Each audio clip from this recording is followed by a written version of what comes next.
respond to that. Absolutely. I'd like to call the hearing to order. We want to welcome our two senators. First, we'll do our opening statements, and we'll give you yours, and we'll begin. I'll recognize myself for 5 minutes. Today, we hold our fourth hearing of 2013 on the Toxic Substance Control Act. We welcome our witnesses, including a couple former House guys, Senator Vitter and Senator Udall, as well as Jim Jones, Assistant Administrator of the EPA, and some of the important stakeholders in this discussion. Until more recently, TSCA was one of the least understood federal environmental laws, but it is one of the most important environmental protection laws that we have. It governs chemical substances, mixtures, and articles from the time they are invented all the way through the stream of commerce. Our hearings have been very instructive. They've given us a chance to dig into the nuts and bolts of this complex body of law. Among other aspects of the law, we've studied approval of new chemicals, regulation of existing chemicals, protection of confidential business information, and the value of a seamless integrated U.S. market for chemicals and products that contain them. We've gotten the perspective of learned experts in the practice of TSCA law, former EP officials experienced in what works and what doesn't work in the law's administration, state environmental control officials, downstream product manufacturers, and citizen activists. As we'll hear firsthand in just a few minutes, a lot of thought and hard work has also gone into TSCA on the other side of the Capitol. Earlier this year, Senator Vitter and the late Senator Frank Lautenberg, with strong bipartisan support, introduced Senate Bill 1009, the Chemical Safety Improvement Act. Its reform, if enacted, will represent the most sweeping set of changes to TSCA since the Ford administration. We're eager to learn what aspects of this proposal brought such a diverse set of supporters together. We hope this administration and our stakeholder panel will tell us what they see as the best attributes of the legislation. We also hope to entertain suggestions on how to make it better. Writing legislation as complex and as important as modernizing TSCA is not easy, but implementing it may be even tougher. Congress can give EPA both the authority and direction to carry out everything in a new TSCA, but we just can't assume that the agency has the resources to accomplish all of it, nor that they'll get it done in a short period of time of enactment. That's why we need some guidance from Jim Jones, who manages the chemical regulation for the EPA. Mr. Jones, we hope your help won't end with today's hearing. The same goes for stakeholders, and not only the ones we'll hear from today. We need your help in understanding the real-world implications of any legislation we might consider. No one, whether on this side of the dais or on the witness table, has all the answers. But that doesn't mean we don't need you to give us all of your input. And finally, thanks to all the members of the subcommittee for your thoughtful work this year on TSCA. Have you noticed that our hearings have not been debates across the aisle, but rather nonpartisan efforts to understand the current law? At times, I've learned as much from questions from Mr. Tonko or Ms. Gett and the answers witnesses given them as I've from my own brilliant questions that I've offered. Let's continue to embrace that same spirit as we begin to explore whether we can make federal chemical management policy better and allow the United States to lead the globe in manufacturing smarter public health protection and innovation. With that, I yield back the balance of my time, and I yield 5 minutes to Mr. Tonko, the ranking member of the subcommittee. Thank you, Mr. Chair, and good morning. I'm pleased to be here today for this important hearing on the Chemical Safety Improvement Act. It is a pleasure to welcome Senator Vitter and Senator Udall here to discuss their perspectives on TSCA reform, and report on their ongoing efforts to reconcile the interests of the many constituencies who have a deep stake in chemical issues. It is not an easy task. This is our subcommittee's fourth hearing on TSCA. There seems to be general agreement by all parties that the current law simply is not working. Current law does not give the Environmental Protection Agency the tools or the resources the agency needs to implement an effective toxic chemical program. But general agreement on these observations is no guarantee of agreement on the best way to address these problems. And it appears we still have some disagreement about which aspects of TSCA are in need of revision. The public does not have confidence in this law or EPA's implementation of it. Industry's assertion that its products are safe is simply not good enough. Because the federal law is ineffective, states have stepped in to address specific chemical risks. State action provides an essential backstop to federal law, but individual state actions do not provide a uniform safety guarantee to all of our citizens, and they do not provide national standards and regulatory certainty to industry. So where do we go from here? The bipartisan initiative represented by S1009 offers us an opportunity for broad participation in the effort to reform TSCA, and that is what we need, broad participation in this effort. Because chemicals are such a part of our daily lives, we all have a stake in this effort. This bill does not yet address many of the current law's shortcomings. In some respects, it takes us backward by preempting states' ability to act, for example. There is no need for state preemption. If this proposal provides EPA with the tools to protect all of our citizens, including those who are the most vulnerable, children and our elderly, there will be far less call for individual state action. But states should retain their rights to act in the best interest of their citizens and to address specific state concerns when, indeed, it's necessary. I am concerned about retaining the unreasonable risk standard from current law when it has not proven to be a sufficient basis for agency action over the past 37 years. EPA cannot evaluate the potential risk or relative safety of chemicals without sufficient information. The fact is, we still have many chemicals circulating in commerce for which we have little health and safety information, and even less about their behavior in the environment. This problem stems from several weaknesses in the current law, which this legislation only partially addresses. We need a federal chemical law that provides adequate protection of public health and the environment, and that promotes continued innovation in our chemical industry. The Chemical Safety Improvement Act does not yet achieve the right balance between these important goals, but with additional work, it could. We have a very knowledgeable and experienced group of individuals here today who will offer constructive suggestions to this subcommittee about how to proceed. Thank you for being with us this morning. I look forward to hearing your views on the Chemical Safety Improvement Act and your recommendations for creating what needs to be an effective chemical safety law. Thank you, and I yield back. Gentleman yields back his time. Chair now seeks anyone need time on the majority side. Seeing none, the chair now recognizes the chairman emeritus, Mr. Dingell, for 5 minutes. I thank you for holding this hearing. This is a valuable act, and I am much appreciative to you. We need to know what is going on with regard to TSCA, or the Toxic Substances Control Act. It is long past time to reform this law. EPA has not been able to tackle even the most dangerous of the chemicals and substances, and we may need to find a way to fix this problem. There has been only a few successes of TSCA since it was signed into law by my good friend from Michigan, former member of this body, our good friend President Gerald Ford. During the House floor debate on TSCA, I was successful in proposing an amendment to phase out the use of PCBs. That, I think, and 6 other substances are about all that TSCA has been able to remove from the trade. We're finding out today what kind of negative effects PCB have on the food chain, human health, wildlife, and water quality. Frankly, it's very bad, and they remain a part of the chain even though they've been long removed. My amendment was supported by industry and by the environmentalists and was adopted by a voice vote.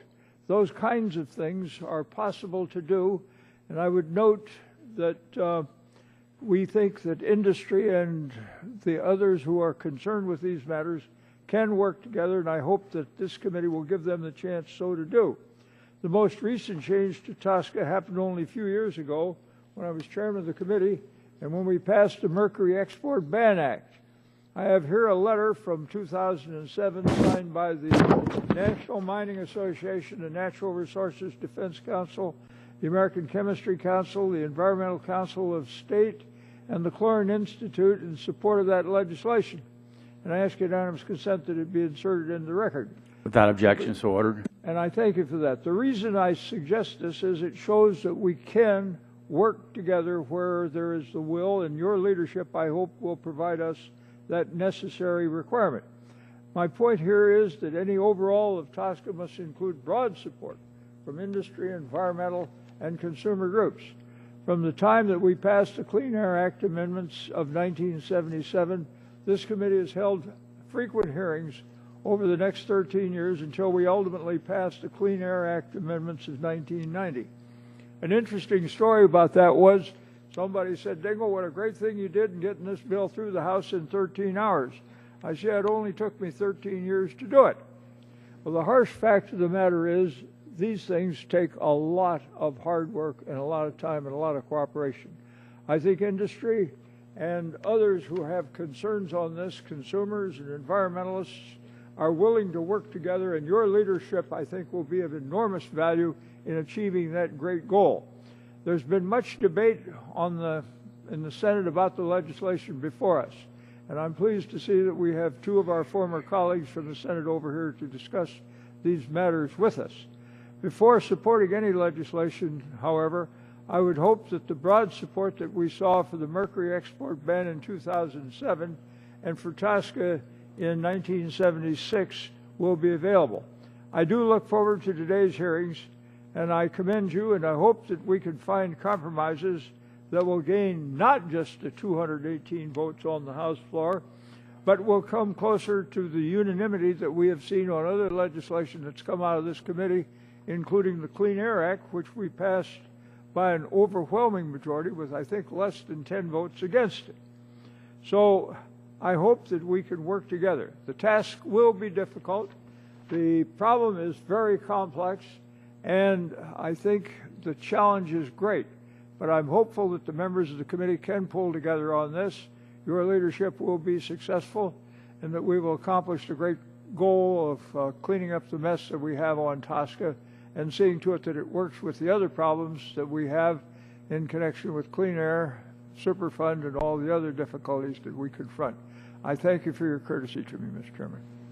Gentleman yields back his time. Now, the Chair, again, wants to welcome our former colleagues from the House, now U.S. Senators, back to the House side and to the Energy and Commerce Committee room.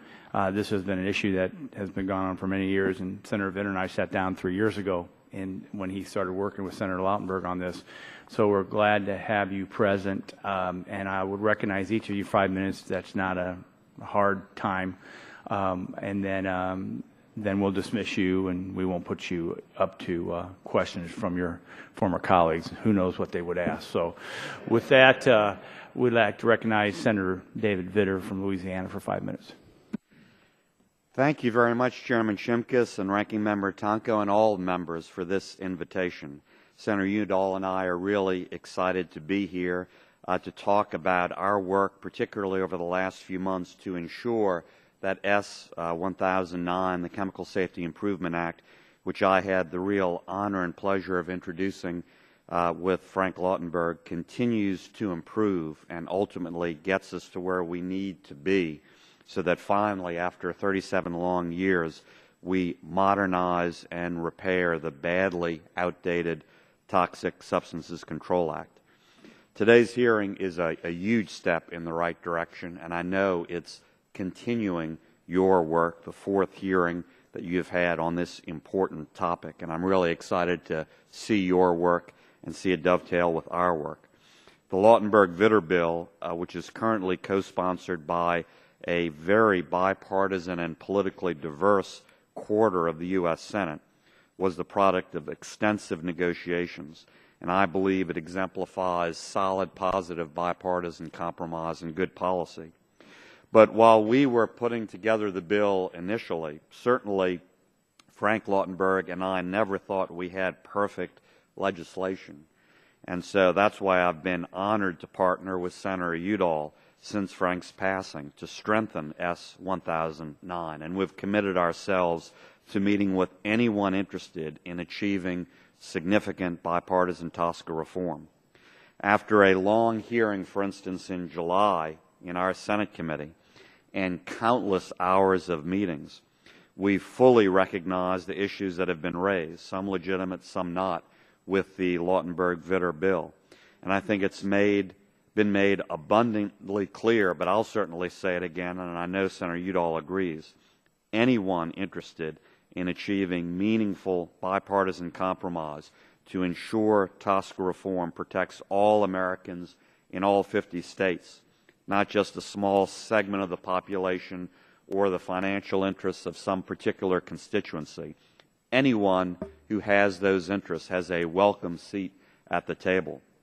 And I'm confident that by working with Senator Udall and interested stakeholders, the EPA, all of you, other members, co-sponsors of S1009 and others, will achieve a final version that not only enhances business certainty and creates a strong federal chemicals management system, but also sets meaningful deadlines and protects the most vulnerable among us, effectively screens all active chemicals in commerce, and guarantees Americans access to private rights of action and legal remedies, and makes certain that EPA has the tools necessary to ensure the chemicals that we are all exposed to are indeed safe. Now, as I said, anyone interested in a meaningful, substantive result in bipartisan compromise is welcome to a seat at the table. But I do want to urge that the Lautenberg-Vitter bill, which was the product of a lot of hard work and real compromise itself, is the core and the foundation that we build from. Frank himself called that compromise an historic step that would, quote, fix the flaws with current law, close quote. Vice President Biden referred to our efforts as a, quote, bipartisan breakthrough, close quote.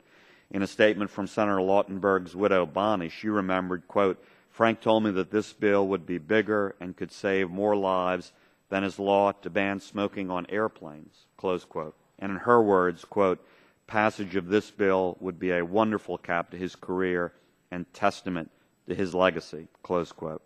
So S1009 is Senator Lautenberg's legacy bill, and I hope we work hard to improve it, take up any significant, legitimate issue. We've been doing that through my work with Senator Udall, but in doing that, I hope we do not go back, quite frankly, to failed previous efforts that were completely stuck in the mud on partisan lines.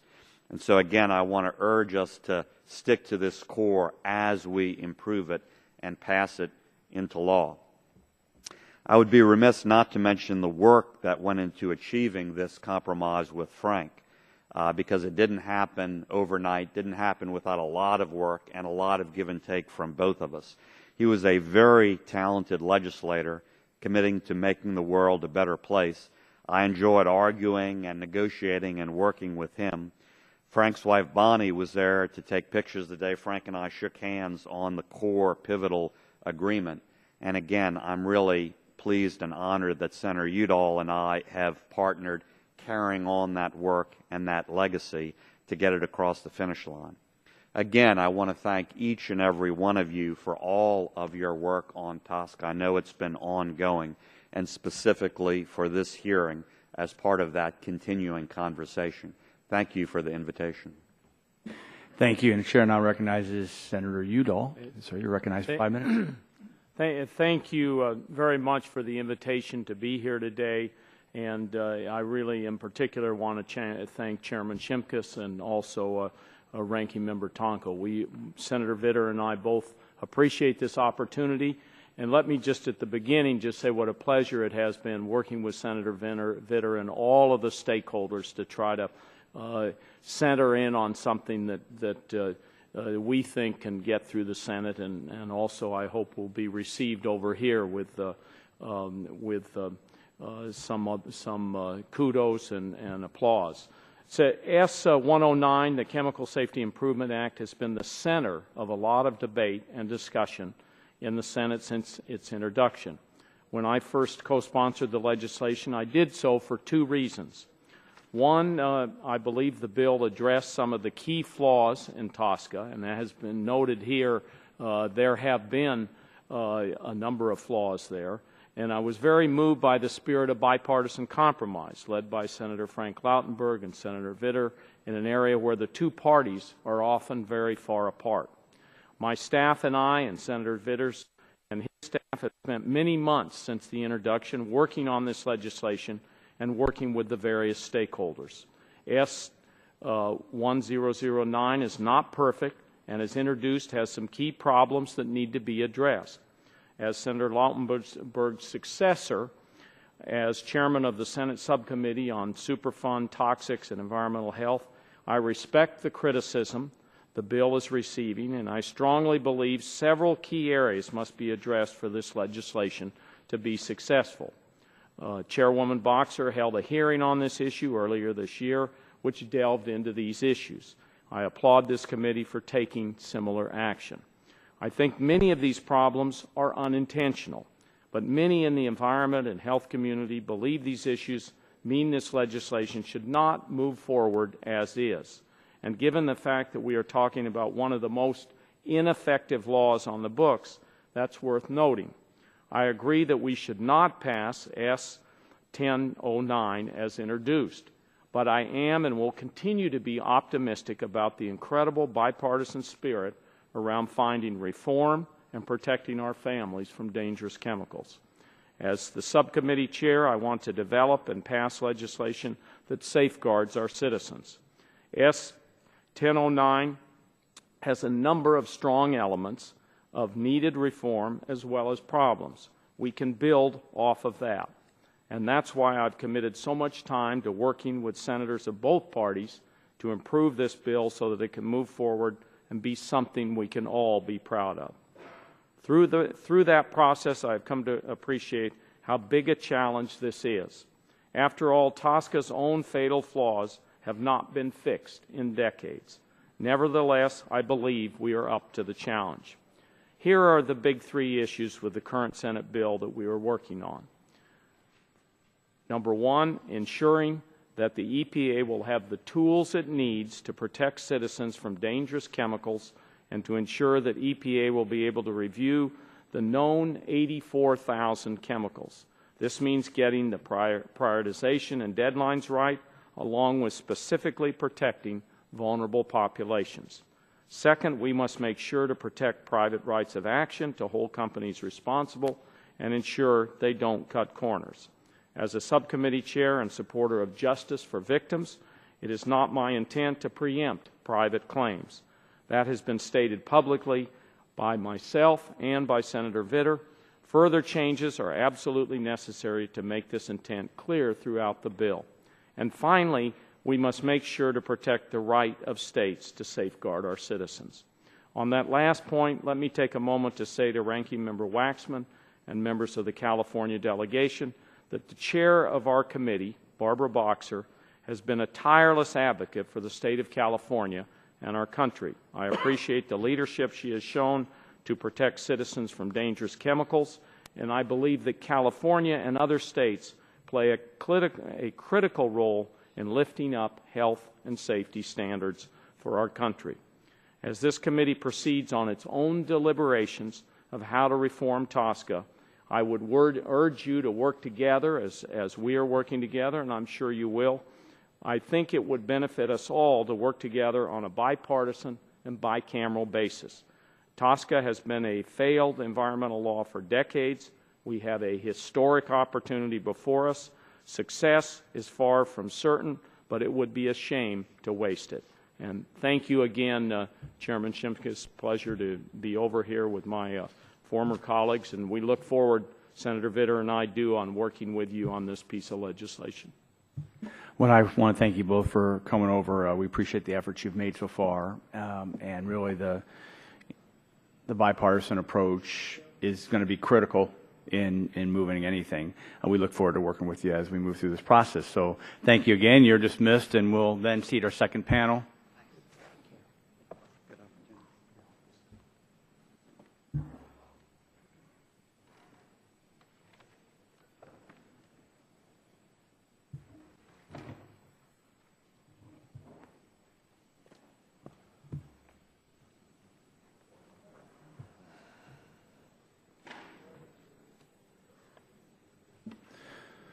So as stated in my opening statement, we'd like now to welcome and thank you for coming the Honorable Jim Jones, who is the Assistant Administrator of the Office of Chemical Safety and Pollution Prevention with the United States Environmental Protection Agency. Sir, you have 5 minutes. We're not hardcore on the time. This is a very important issue, and we look forward to your opening statement.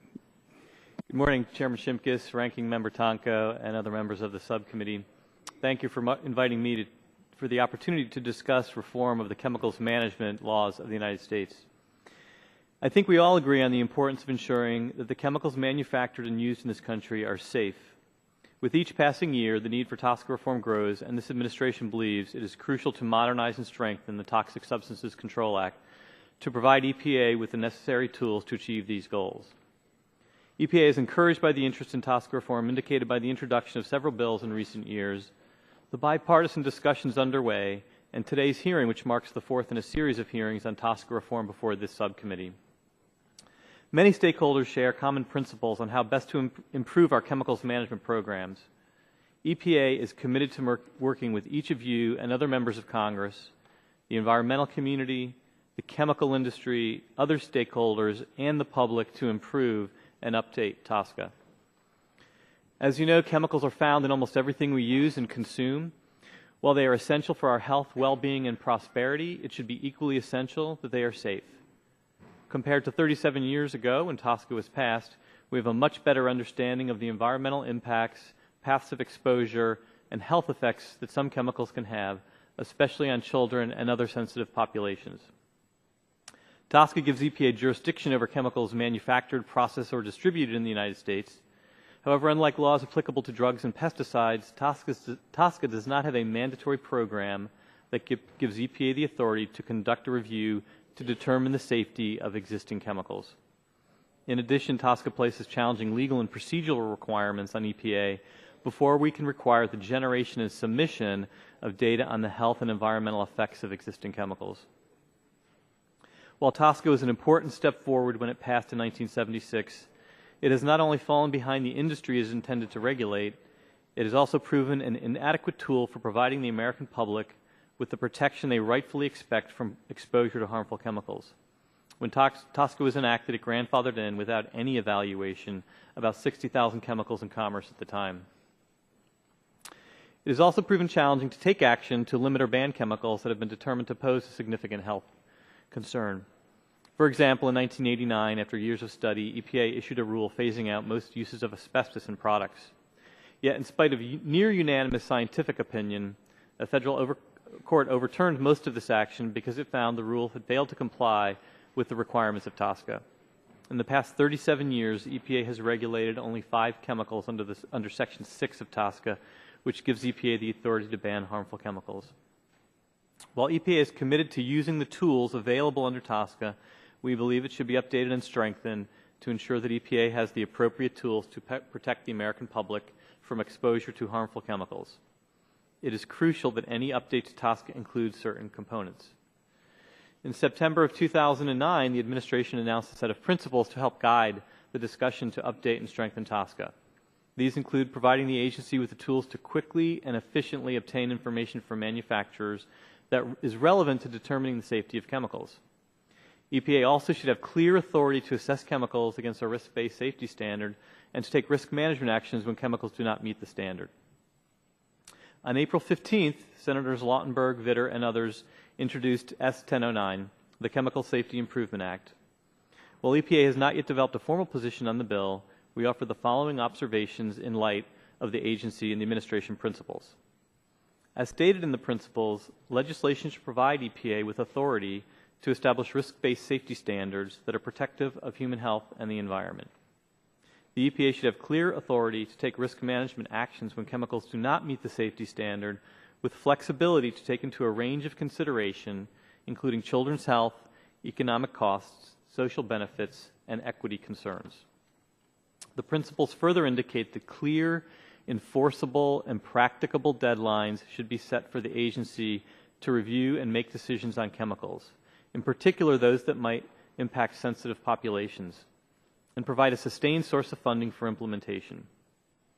administrative requirements should add demonstrable value to the process beyond existing law and requirements. Legislation should provide the EPA with tools to ensure the protections put in place are carried out and provide a level playing field for companies that comply. We understand the concerns raised by many stakeholders regarding the appropriate role for states in addressing the risks of chemicals to which citizens are exposed, and EPA stands ready to provide technical assistance on this important issue. Mr. Chairman, thank you again for your leadership on TSCA reform. I will be happy to answer questions that you or the members of the committee have. Thank you. Thank you. Now I'll recognize myself for the first 5 minutes for the starting the questions. So again, welcome. Does Senate Bill 1009, in your opinion, strengthen EPA's ability to prevent dangerous new chemicals or those with inadequate information from entering the market?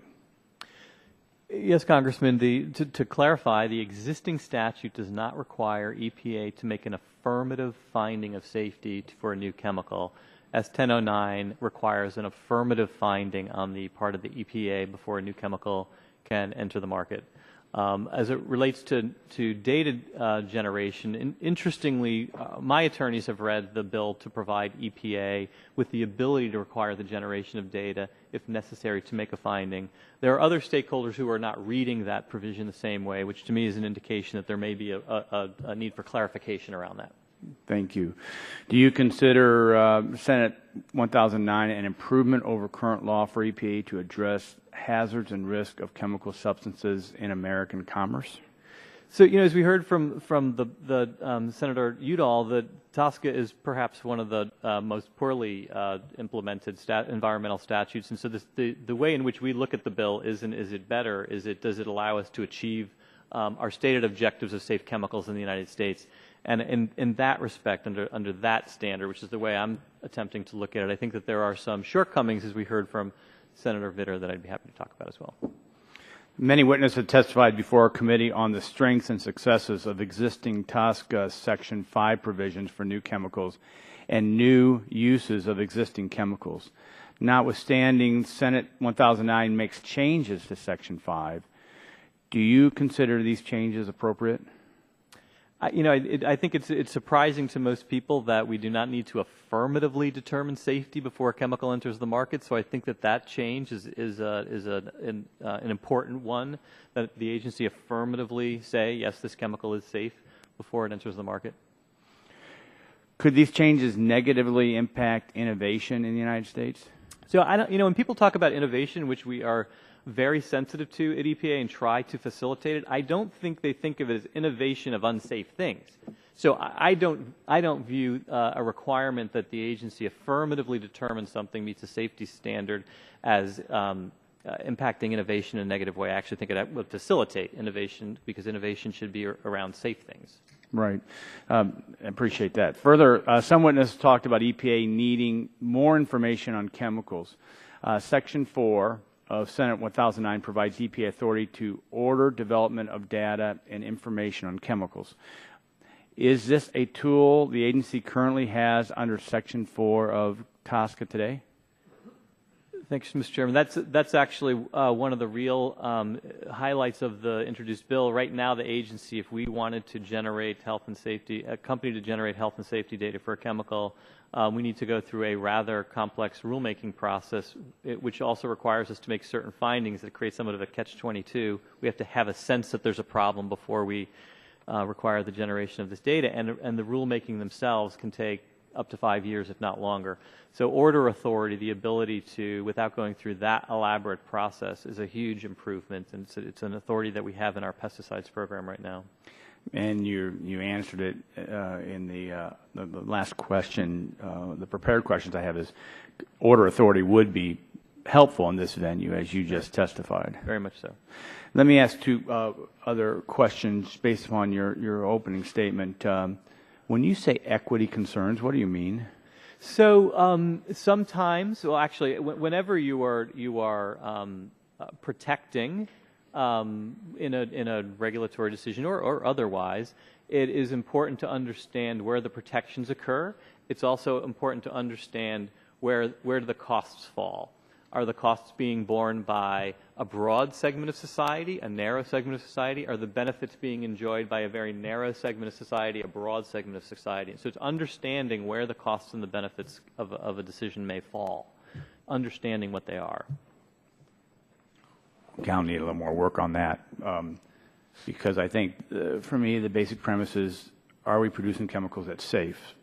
So that, I would think a safe chemical would be good for everybody in the production process and for the consumers. But I'll get more briefings on that. When you define sensitive populations, what do you mean by that? Well, so that can be an equity concern. So that by looking at, if you're, we expect that we're going to be looking at highly exposed individuals, wherever they may be. In the workplace or workplace, outside the fence of the facility, is that what we're talking whoever is highly exposed to the chemical that we're looking at, and the use that we're looking at. And we also mean it to include, are there certain parts of the population that may be biologically more sensitive? So a child or an infant may have different sensitivities than an adult. An elderly individual may have different sensitivities than a teenager.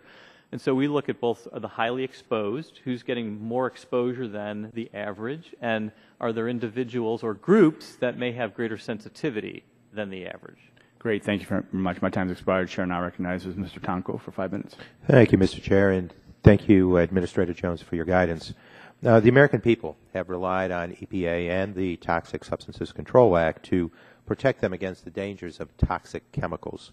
But EPA has faced significant challenges in banning or restricting toxic chemicals under TSCA, even in cases where the risks are widely recognized and understood, such as is the case of asbestos. So EPA's first principle of TSCA reform from 2009 reads, and I quote, "Chemicals should be reviewed against safety standards that are based on sound science and reflect risk-based criteria protective of human health and the environment."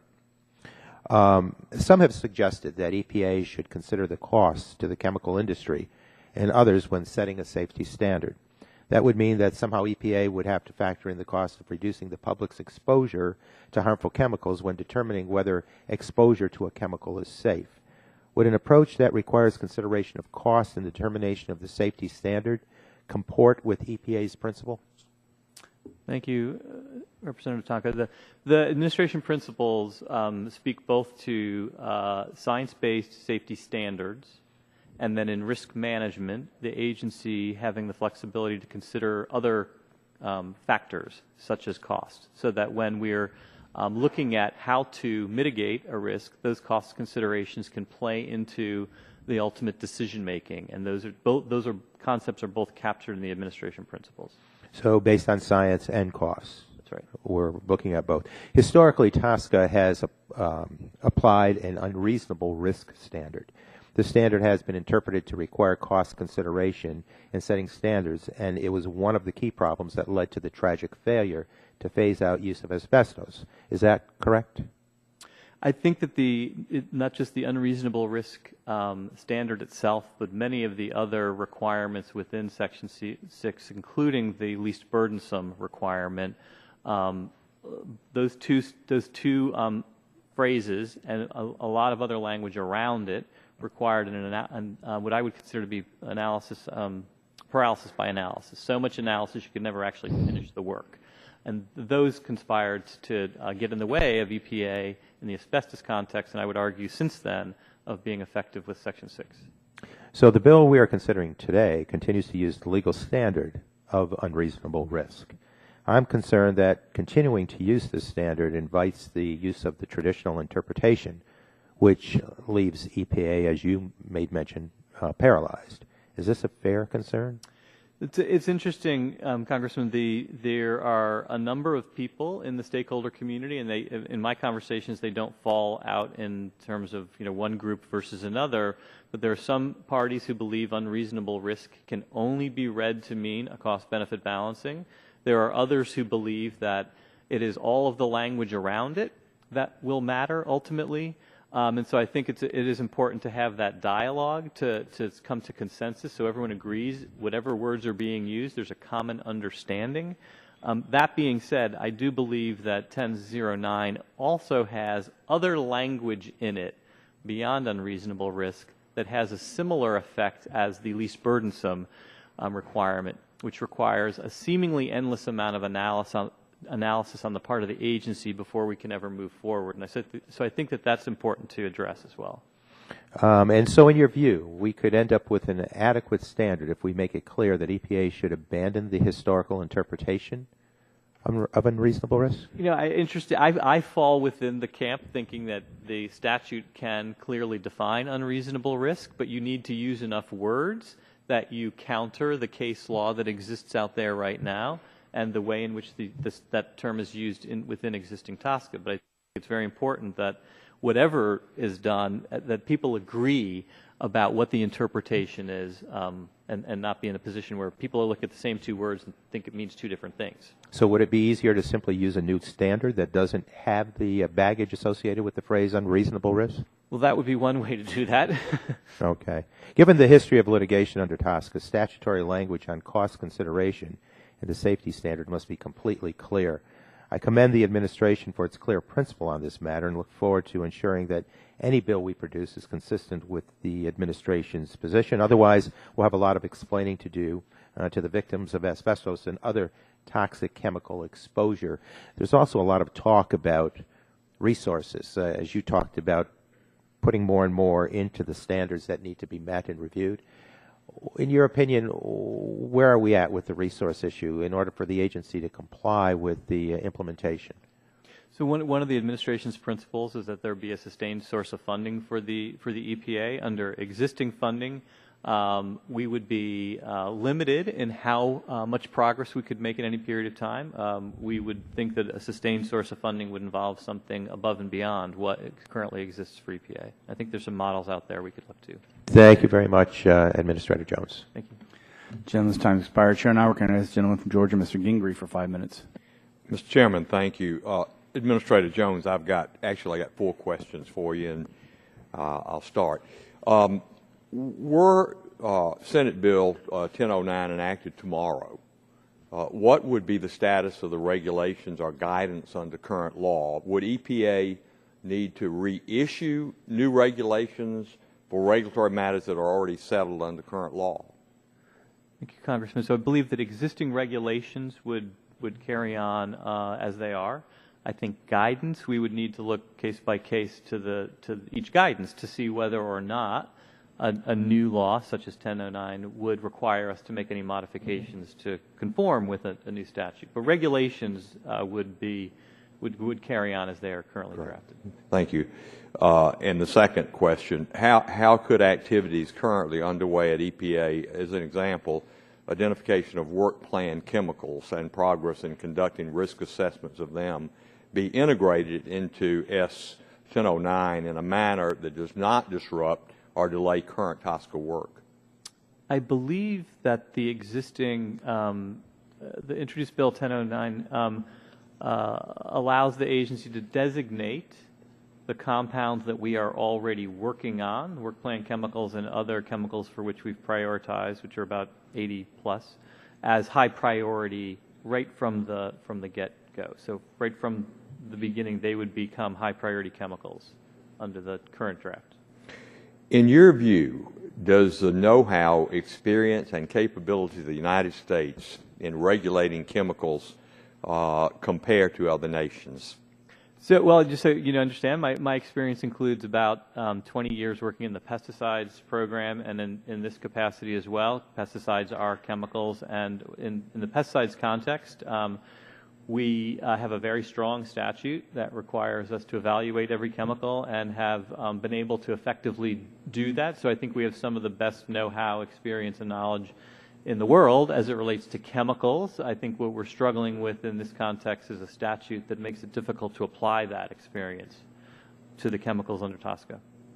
In my last question, and I've got, 2.5 minutes, I may be able to yield back some time. The United States is currently exploring a free trade agreement, as you know, with the European Union.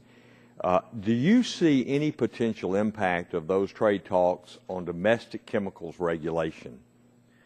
That's a very good question. What I would say about that is that and my organization and myself will participate with the USTR, largely through USTR, on those kinds of discussions. What we try to do at EPA is to identify areas where there may be unnecessary barriers to trade while ensuring that existing health and safety standards in the United States are maintained. And so sometimes you may identify a barrier, but it's not going to get changed because we have domestic laws that would prevent it. But there are times when you can identify a problem that can be harmonized without changing the domestic safety standards in the United States. And so that's the sweet spot that we're looking for. Whether we will find any in that context is, I think, too early to determine, but that's how we will approach the issue. Could this free trade negotiation influence chemical risk assessment policy in the United States, and should it? I mean, that is really the meat of the question. They do things differently, obviously. Yeah, so that's a very good question. The Obama administration has been very clear that we are taking a risk-based approach to chemicals management in the United States. That's what we do under existing law. It's what we are advocating in a reformed TSCA. I don't see any scenario where we would move away from that. It's a pretty core principle of the administration. It's also it's been the principle of the U.S. government for many administrations. Well, I think it would be kind of unusual for us to walk away from that's very reassuring, Administrator Jones. Thank you very much. I'll yield back 30 seconds. Gentleman yields back his time. Chair now recognizes the ranking member of the full committee, Mr. Waxman, for 5 minutes. Thank you, Mr. Chairman. Mr. Jones, thank you for testifying today. I'd like to explore two issues with you about this bill. One is the issue of deadlines associated with effective agency action, and the other is preemption of state requirements. Let's start with the deadlines issue. You've testified that in the last 37 years, EPA has only been able to require testing on a little more than 200 of the more than 84,000 chemicals listed on the TSCA inventory. That means that not even 1% of chemicals have been tested for safety in nearly 4 decades. I think the American people would see this as disappointing. They're counting on the agency to ensure chemicals are adequately tested, but this history demonstrates the law is not working the way it needs to. That's why, in my view, it's critical that legislation to reform TSCA include meaningful deadlines to ensure that chemical reviews are completed on a timely basis. Does the bill, Mr. Jones, that we're examining today adequately address this issue? Will it ensure that there are meaningful deadlines to address this huge backlog? Thank you, Congressman Waxman. I don't believe that it does. The bill does require EPA to set deadlines, but it gives us unlimited ability to change those deadlines. So in effect, I don't believe, as a matter of law, there are meaningful deadlines in the statute. I will say, as you well know from the Food Quality Protection Act, which you had a big hand in, there were very clear deadlines about what EPA had to do. We had to look at all pesticides used on food within 10 years. And during a 10-year period, we evaluated them all. Actually, 99% met the deadline. Yeah. I'm interested in that because this committee passed that bill. In fact, I worked with Chairman Bliley and Chairman Dingell. It was a strong bipartisan supported bill, and it required pesticide residues on food to be safe for infants and children. It included deadlines for hundreds of chemicals to be reviewed, and you're in charge of both. That's right. The TSCA issue and the 1996 law. So you've had the experience with deadlines that were very concrete. Did it affect the agency's implementation of the law? I think it's why we met the deadline. From 1996 to 2006, we met that deadline for 99% of the 10,000 food use tolerances in the United States. From 1996 to 2006, under TSCA, which has currently no deadlines, we didn't evaluate a single existing chemical during that period of time. Well, 400 pesticide chemicals under the Food Quality Protection Act over 10 years have been reviewed, which complies with all the law's deadlines, and I congratulate you for that. And at the same time, EPA completed no reviews under TSCA because there were no deadlines. I think that speaks very favorably for putting deadlines in the legislation. Now let me turn to the question of preemption. Over the years, many states have acted to protect the public from the dangers of toxic chemicals. They've removed toxic chemicals from consumer products. They've banned developmental toxins from toys. And they've even worked to regulate chemicals that act as powerful greenhouse gases. Under this bill, Mr. Jones, EPA is required to determine whether a chemical is a high priority or a low priority for review. And once this determination is made, state rules are preempted. Isn't that correct? New state requirements would be preempted after EPA makes a determination a chemical is a high priority or a low priority. Okay. Now, in fact, the California EPA has identified dozens of state laws and regulations that may be preempted under this approach. But determining something is a high priority for review is only the beginning of the process. It could take many years for EPA to adequately address a high priority chemical. And without meaningful deadlines, we could have important state public health protections preempted while federal action languishes indefinitely. Isn't that the case? That's correct. The preemption, as you see it, is only prospectively, so existing laws would not be preempted? I'm sorry, there's actually there are two provisions. One is for existing requirements. Existing state requirements are preempted when EPA makes a safety determination. A safety determination is just our view of the risks of the compound. It's not the regulation of the compound. So you could have an existing state requirement be preempted once EPA made a safety determination, but before EPA ultimately regulated it. And that could be years. Well, there's no deadline, so. Yes. Yes, years. Well, thank you very much for your testimony and your answer to these questions. I think it drives us to look at this need for a bill with strong deadlines and get this job done. Thank you, Mr. Chairman. Gentleman yields back his time. Chair now recognizes the gentleman from Pennsylvania, Mr. Murphy, for 5 minutes. Thank you, Mr. Jones. Thank you for being here. First of all, I will say I'm pleased we're having this hearing and moving forward with much-needed debate.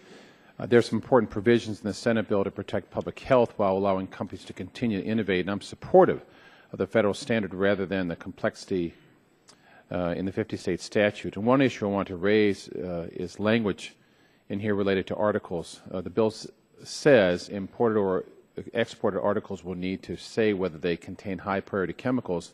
This could require an extensive review of paint applied outside of the U.S. for articles we import, and this could be an extensive burden, so it's something we need to look at in the future. But Mr. Jones, a couple of things in your testimony. On page 5, you refer to social benefits. What does that mean? So how the benefits of the action are captured, and as a general matter, they relate to the health benefits that are generated. And you mentioned health too. I just wonder, how is social different from health? As a general matter, I don't think that it would be. Okay, I wanted to be clear because that means different things to us. So, all right. Also, you refer on page 6 to sound science. Certainly, that's something this committee advocates a great deal. How do you define sound science, however? Is that something that's based upon refereed journals from scientists, respected scientists? Is that something that the EPA puts out? Is it something that is committees are appointed with political appointees? How are you determining sound science? The agency's actually got a fair amount of guidance that it has that describes the characteristics of what we want our science to include, which I'd be happy to provide to the committee. As a general matter, though, it includes that we're looking at all the available information and that we're relying on peer review to help make sure that our assessment of that science holds up. I appreciate that, and I hope we can make sure there's wording in the bill that defines it too. Let me ask this then. How long would the EPA take to accomplishing the following tasks in the Senate bill, assuming adequate staffing and funding? This is in S1009. First of all, sorting chemicals into high and low priorities. So the initial cut around that, actually the agency did before this bill was introduced, and that took several months to identify perhaps the 250 highest priority chemicals. So the sorting activity of finding what we think are the highest priorities does not take that long. Now, that being said, we were looking at about a subset of about 1,200 chemicals for which there was a meaningful data set end of the day, we'd be required to sort a much larger universe than that.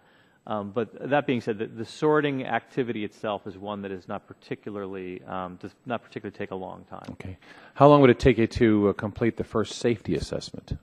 So we think as a general matter, it is about a 2 or 3 year process to be doing a chemical safety assessment, depending on the complexity of the chemical. And how about completion of most safety assessments?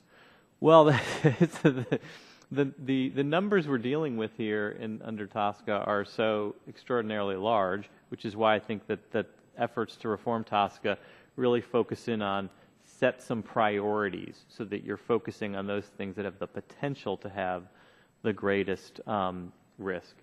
And so, depending on how you want to define most of the chemicals, it would certainly inform how one would try to answer that. So then this begs this question, because it is so important that the manufacturers have some important data on this too, but how long would it take you to publish the first regulations imposing restrictions on a chemical? So after having a safety assessment and safety determination, which we think can happen contemporaneously, it would be about 3 years for a final regulation for a chemical that had been assessed. And how about deciding restrictions for the most risky chemicals? Well, it's about 3 years. 3 years for them either way. Yep. Can you elaborate a little bit what would go into that, making these determinations about your regulations or the most risky chemicals? With respect to what is the assessment like, or how do we ultimately determine whether risk management is necessary? Yeah, what the assessment's like. The assessment is basically we're going to look at all of the data that's available around hazard, whether the chemical elicits some kind of an adverse effect in animals, humans being who we're trying to protect, but it's usually laboratory animals. Would you have ongoing communication with the manufacturers with this? And I think it's extremely helpful if you have open communication, not surprising them, but open discussions, honest discussions. That's with a scientific base. We have without in the last year and a half or so, we've begun to do some safety assessments, and we try to make it open and available to everyone. I will say manufacturers tend to participate more than others, but it's open to everyone. And so if they have data that's of useful to the safety assessment, they're encouraged to bring it to us, make sure that we've got it. Thank you. I yield back. Gentleman's time expired. Chair now recognizes gentleman from Texas, Mr. Green, for 5 minutes. Thank you, Mr. Chairman, for holding this hearing. It's our fourth on TSCA reform before our subcommittee this year, and I'm optimistic our committee can find a bipartisan path to reauthorization and will address the concerns of most, if not all, of the stakeholders, and I look forward to the process. I'd like to also thank Senators Udall and Vitter for joining us this morning earlier, as well as Assistant Administrator Jones for the work they've done to move this issue forward. Mr. Administrator Jones, in your professional opinion, does a safety standard in Lautenberg-Vitter strengthen EPA's ability to regulate chemicals over the present safety standard? Thanks, Congressman Green. I think that there are some issues with the way in which the safety standard in 1009 is drafted. The principal one that I see is that it requires a degree of analysis of the alternatives to the chemical that you're focusing on that could find EPA in a potentially an endless analytical loop.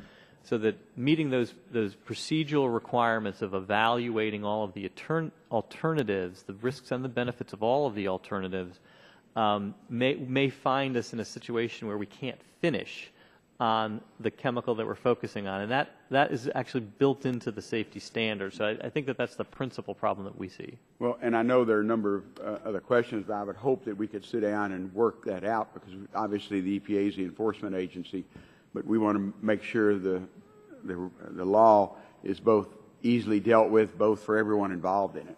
So I look forward to using our resources together to deal with it. Are some of the challenging and legal procedural requirements found under TSCA, in quoting your testimony, fixed in the Lautenberg-Vitter bill? If so, were these challenges addressed in 10009?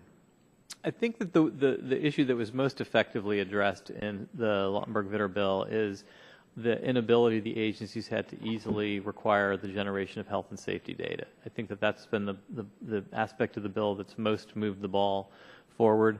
As I mentioned earlier, I think that removal of the least burdensome requirement that many focus on under TSCA has instead been replaced by a different kind of burdensome requirement.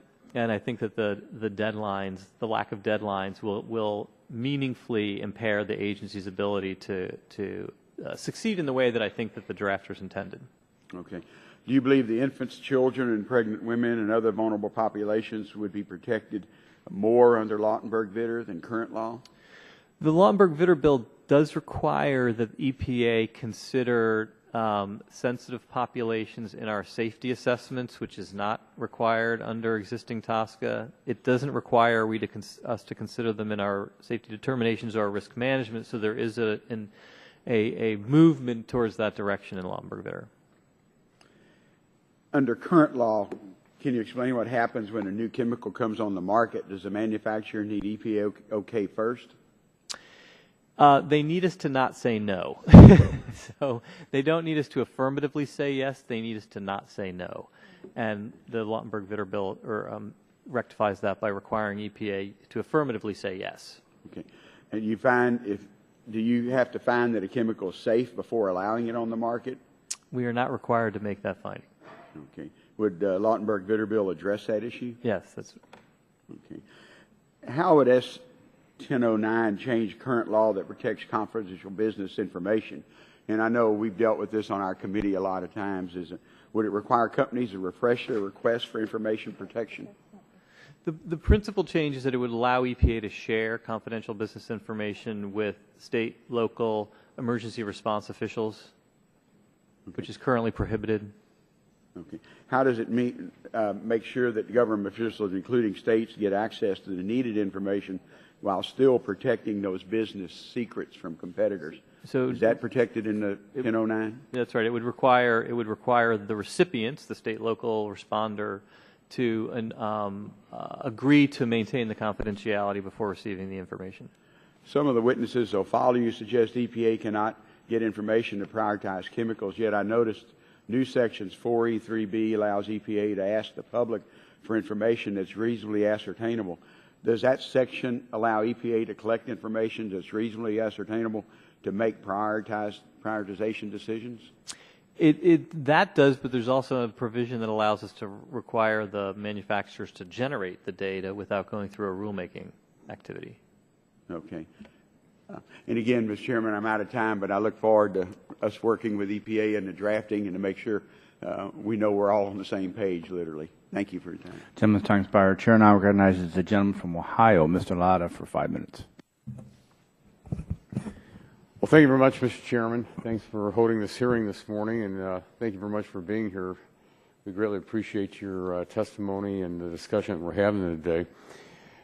Just again, to kind of where I'm coming from, I represent a district that has 60,000 manufacturing jobs, and it's also unique in that I also represent the largest number of farmers in the state of Ohio. So I have parallel things going on out there. And so when I'm out at home and this issue comes up, people really want to know what's happening in Washington, and especially where EPA would be going. And if I could ask you just a couple of questions real quickly. One is, do you believe that the categories that this bill creates for new chemicals will or could negatively impact specialty chemical manufacturers? The new chemical provisions, Congressman, is that what you... Right. I don't believe so. I believe that we will be able to make decisions in a timely manner under the Lautenberg-Vitter bill on new chemicals. And again, could you define that timely manner? So the current requirement is that we evaluate compounds within 90 days. If we see a problem, we need to inform the submitter. Under the Lautenberg-Vitter bill, that 90 days remains. We have the ability to extend it by one 90-day or two periods of time that shouldn't exceed another 90 days. So that we're still talking about very short periods of time for our review of new chemicals. Okay. And can you also discuss EPA's confidential business information improvements and how are those working? So we're working very hard to do what I think of as the government's role as it relates to confidential business information, which is to ensure that we are asking the question, is this claim eligible for confidential business information treatment? Historically, we have been somewhat passive, which if someone asserted it, we basically would just accept that. We're now doing our part, which is to make sure that an asserted claim actually meets the statutory criteria around that. And over the last several years, we have successfully removed over 1,000 claims that have been made just because they were not warranted by the statute, or the manufacturer, when they went back and looked at their files, they didn't think the claim was necessary anymore. So some of it's been us doing more work, some of it's been us working with the manufacturers to ensure that they were keeping their files accurate related to their CBI claims. And also, when you've reviewed the bill, would those improvements be consistent with the bill? Generally, they would be. There is a grandfathering in of CBI claims that one that was made before the bill would pass would be considered to be CBI that would potentially impact some of this cleanup effort that I'm referring to.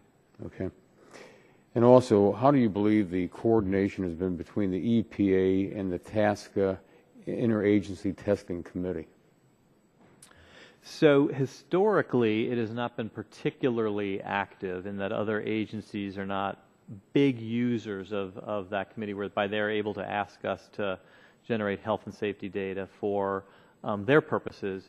The bill allows that activity to continue in the future. It would be interesting. I really can't predict how much other agencies would be feeling more empowered to ask EPA to use its authorities to require companies to generate health and safety data for their purposes.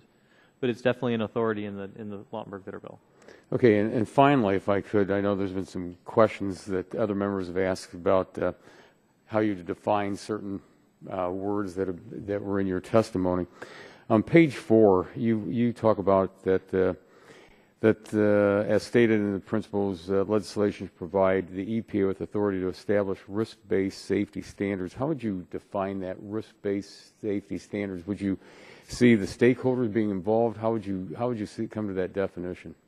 So we would definitely involve stakeholders in that. I will give a few examples based on implementation of other statutes. The EPA would consider for a chemical that was a quantified carcinogen that the calculated risk of that compound not creating more than a 1 in a million chance of the increase in cancer risk to be a health-based safety standard, where we've identified in a quantifiable way in that case the level at which we believe is protective based exclusively on a health and safety consideration. So that would be an example of one. It doesn't mean under this bill we would say that's the number, but we would include dialogue with stakeholders to say, here's an example. Do you think this is the appropriate health-based safety standard? Should it be 1 in a million, 1 in 100,000, 1 in 10 million, before we ultimately came down on what we thought was the appropriate health-based safety standard? Well, thank you very much, Mr. Chairman. I see my time's expired, and I yield back. Gentleman yields back his time. Chair now recognizes my colleague from Colorado, Mr. Gett, for 5 minutes. Thank you very much, Mr. Chairman. Mr. Jones, we appreciate you coming today. And Mr. Chairman, I really appreciate you holding this hearing. We've been hammering away at this for some number of years, and I actually think with the Senate bill and with this committee's efforts, we may be productive. So, yeah, let's keep our fingers crossed. Mr. Jones, one thing we've been talking about is one of the problems with the current act is that roughly 60,000 existing chemicals were grandfathered in 1976. And as you testified, there's no criterion to trigger an independent EPA review of an existing chemical. So under the Senate bill, all the existing chemicals in commerce would be identified and prioritized for further evaluation. I want to talk to you a little bit about that this morning. I think given the number of chemicals that are out there and the subset of chemicals that are actually used in commerce, we all support prioritizing EPA action that might pose a serious risk. But in order for prioritization to work, EPA needs to have the information to make the informed decisions on how to prioritize it. So as I understood your answers to Mr. Green's questions, for existing chemicals, if the EPA wants to trigger some kind of a review, they've got to promulgate a rule before they do that. Is that right? Under current law, that's correct. Yeah. And then under 1009, what would happen would be, as a threshold, the EPA would be directed to review the safety of all existing chemicals in commerce. Is that correct? That's correct. And so that sounds good. But if the EPA is going to review all of those chemicals, they're going to need to get a lot of data that they don't currently have. Is that right? That's correct. And so I guess what I want to ask you is, under the current drafting of S1009, is there a minimum set of information the EPA will have for each chemical so they can decide how to review and prioritize it for action? We think that we will very likely tailor the data that we're interested in having for a safety assessment based on some of the characteristics of the chemical. So, for example, chemicals that are persistent bioaccumulative and have some toxicity, we would require a lot more data for, health and safety data, than for a chemical which the evidence that we have based on models that we use predict that it is likely to be of lower toxicity. So we would probably tailor the data we would like to see for our assessments based on characteristics that we know. Now, in the bill itself, is there actually any standard set for the data that you would use or obtain, or are you just left to decide that for yourselves? The bill as drafted gives the agency quite a bit of discretion as to what data it would want to compel generation of. And does it lay out what criteria the agency would use to decide which, or you see what I'm saying? It's like there's so many chemicals out there. Yes, it gives the criteria for the order in which we prioritize things as high. Okay. Now, S1009 also changes the requirements for entry into commerce of new chemicals. It's my understanding that maybe as 80 or 90% of new chemical applications currently contain no data on potential impacts to human health. Is that correct? That's correct. So under current law, the EPA wouldn't be making an affirmative decision about a new chemical safety before it enters the market. Is that correct? That's correct. Under S1009, the EPA must make a decision about the likely safety of a new chemical. Is that right? That's correct. But will the EPA have data about the new chemicals to accurately make the safety determination? So we expect that there will be, for many situations, the models that we use to predict hazard will allow us to make such likely to meet the safety standard determination for many chemicals. There will be some chemicals which, when we use predictive models, they're going to raise enough concerns that we're going to want to see health and safety data generated. Okay. Well, I appreciate that answer, but I'm a little concerned because it seems a little bit vague. And I think that's one of the areas of this bill we can really work on, is setting clearly what data the EPA needs to be given for certain classes of chemicals. So I look forward to working with you and also with the committee on those issues. Thanks. Gentlelady's time has expired. Chair now recognize the gentleman from West Virginia, Mr. McKinley, for 5 minutes. Thank you, Mr. Chairman, and again, thank you for once again continuing this discussion. Ms. Jones, two questions for you. The first is, in your analysis of the Vitter bill, will it require the expansion? Will it need more FTEs, anything along that line, to be able to carry out the new mission? In the absence of additional resources, the number of chemicals we'd be able to move through the process will definitely be meaningfully constrained. Will be what? Meaningfully constrained. The number will be smaller than I think most people would hope. So the answer to the question, are you going to need more FTEs?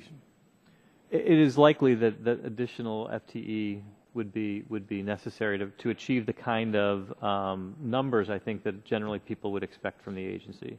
Okay. Secondly, is the some of the criticism of the existing bill and the Vitter language is about the burden placed on EPA to express the need before they make the request to the companies to fulfill that assessment. Can you share with us the value of why the EPA should make the first step in determining the need? The need for health and safety data? Yes, right. So the agency is pretty well equipped, and we're also coming at it with the simple desire to understand health and safety. So we've got both the, well, largely we have the scientific expertise to be able to judge whether or not health and safety data is necessary and what kind to make a safety determination. So if again, let's be more specific with that. So I'm just trying to understand that. So because some are saying they don't think you should make the first step, the company should provide that chemical and product data. You think it's best for you to first make your own analysis to determine that there's still a need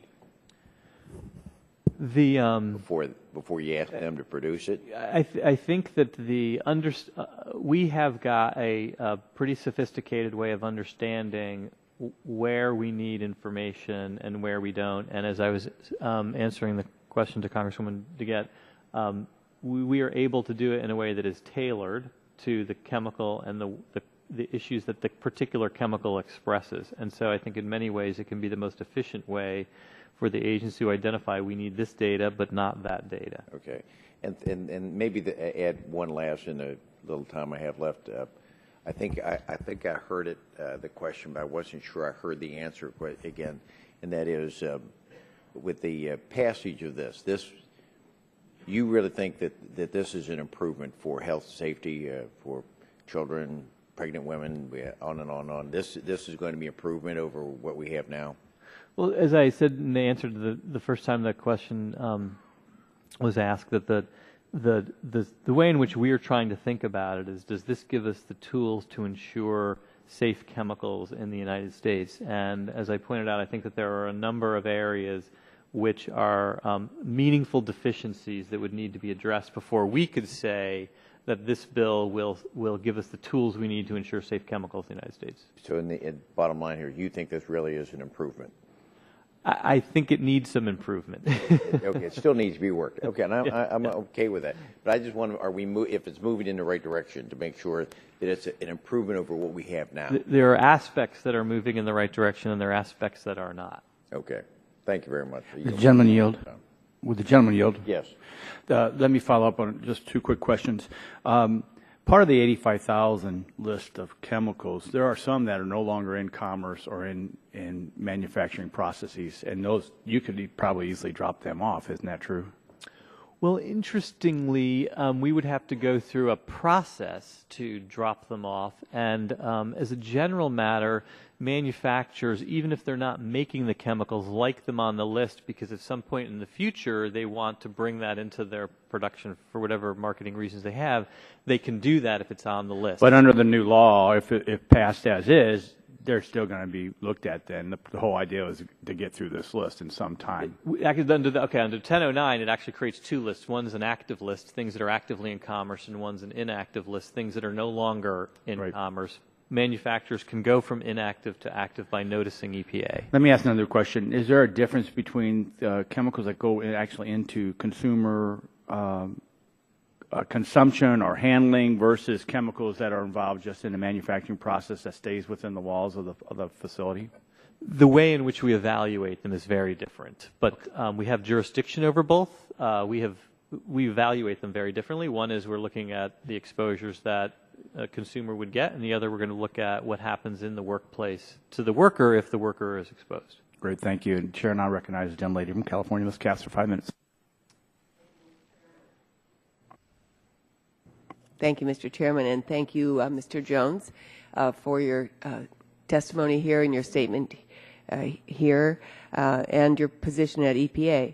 Many stakeholders have raised concerns about the need to protect vulnerable populations. That's my concern in talking with you during my 5 minutes. Any system needs modernization. TSCA, I'm sure, can use it too, but it's an essential component is to really address how vulnerable populations will be affected. Any reform, for example, of this statute that fails to adequately protect children or pregnant women would be a terrible failure. Vulnerable populations do include infants and children, the elderly, the disabled, and anyone living in a close proximity to a chemical facility.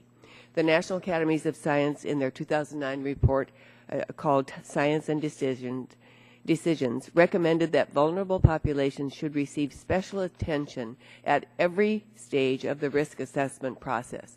S1009 makes only 2 references to subpopulations. Vulnerable populations are not addressed in the safety standard and are not required to be considered in the safety determination.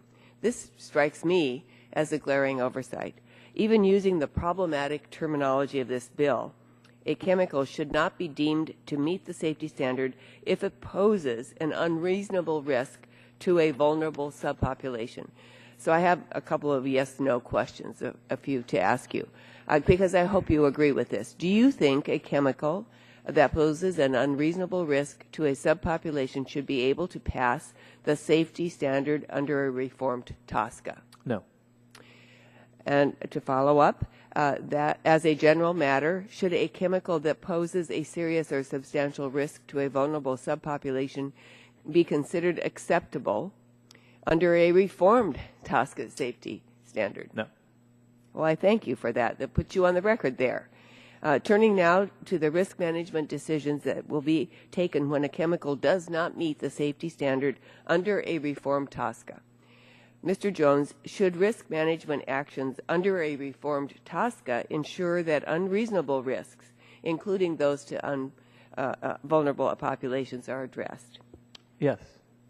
And should risk management actions under a reformed TSCA ensure that a serious or substantial risk to a vulnerable population should be addressed yes. as well? And partly in answer to a previous question, do you want, let's put it this way, the Senate made some progress in their legislation. Are there some areas that we could improve upon that you'd like to highlight in less than 2 minutes? Sure. Thank you for that. And I'm only in this position because of the fine education I got at the University of California, Santa Barbara. Thank you. Thank you very much. That doesn't hurt your standing in my eyes. So we think that the kinds of improvements that are necessary to get this bill to the place where we think it gives us the tools we need to ensure safe chemicals in the United States are along the following: that there need to be meaningful deadlines on the agency, that the safety standard should be clear and understood by all parties as to being a risk-based safety standard. The kind of analysis that we've gotten bogged down because of the least burdensome requirements under existing TSCA shouldn't be replaced with additional analysis that does not add a lot of value to the ultimate decision making. And I ultimately think that there needs to be a balanced approach to preemption, which I currently don't think the bill achieves. Thank you.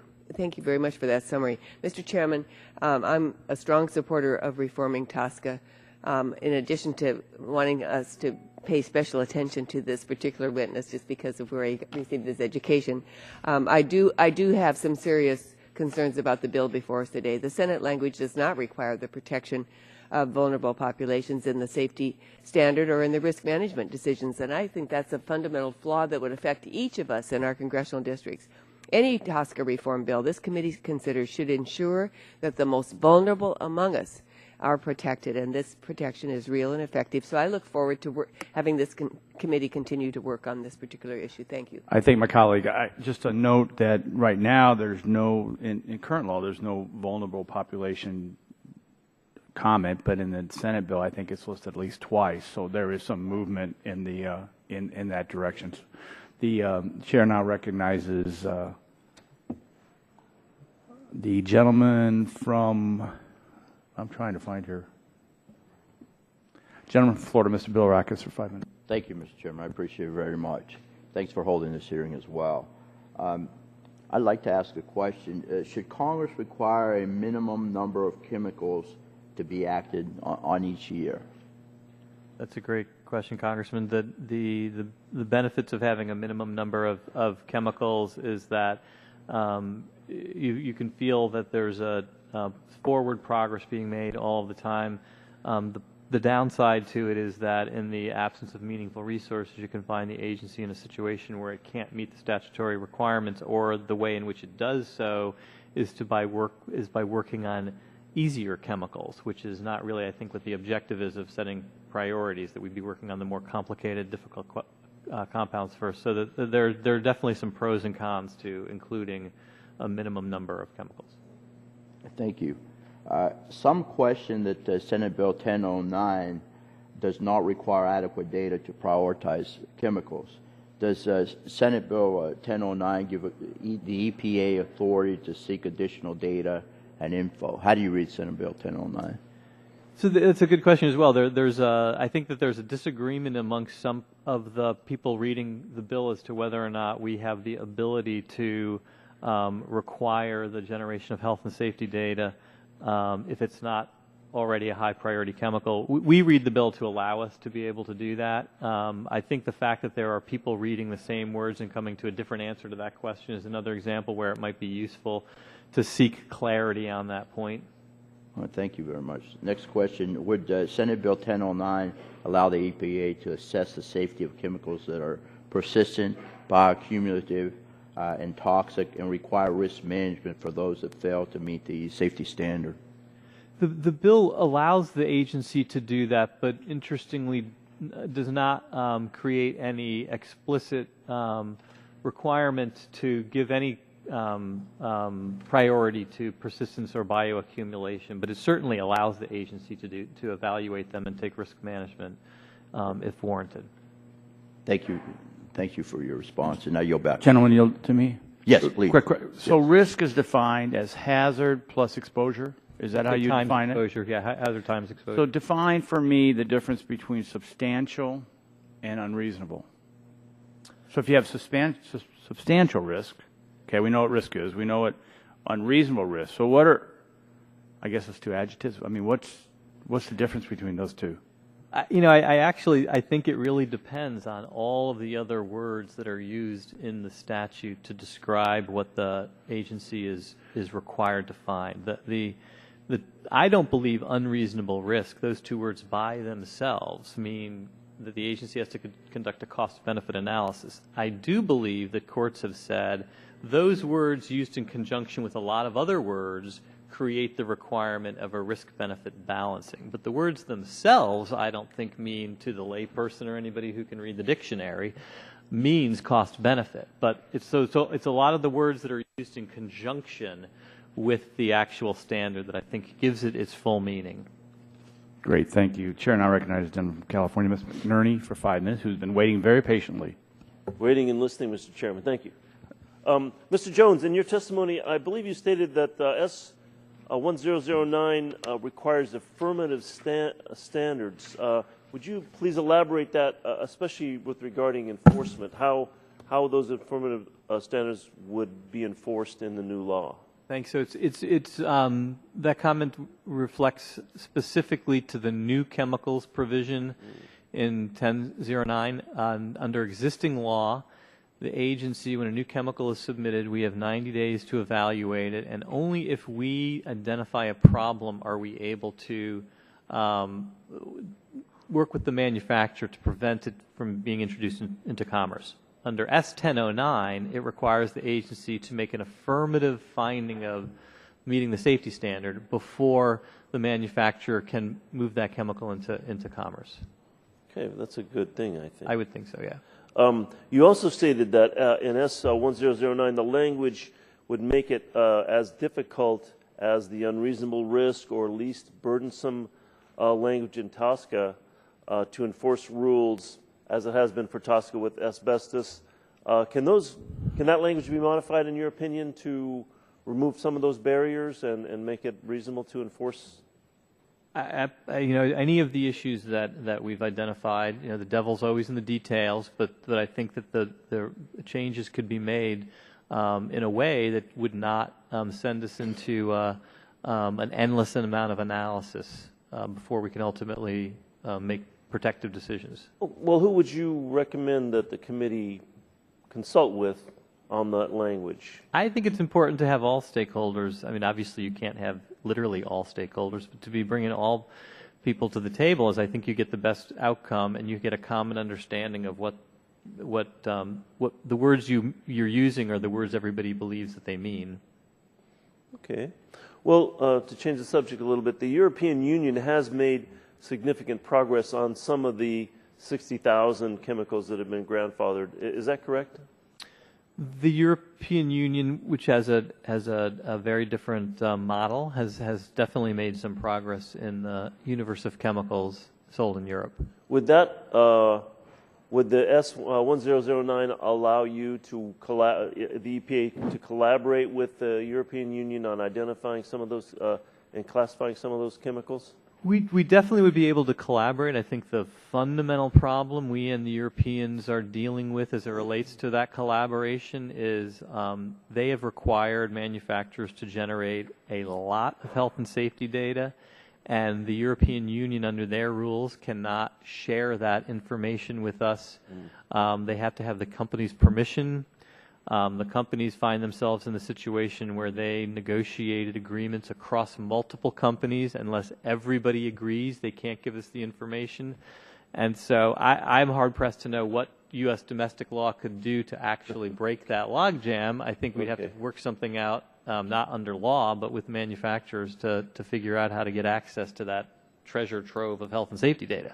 Okay, that's a good answer. Regarding resources, if S1009 becomes law, would the agency need greater resources to carry out the various rulemakings laid out in the bill? I think where we would run into issues with expectations of, I assume, the Congress, and certainly I think of the American public, is that the number of assessments we would be able to do under existing resources would probably, for most people, be considered to be adequate.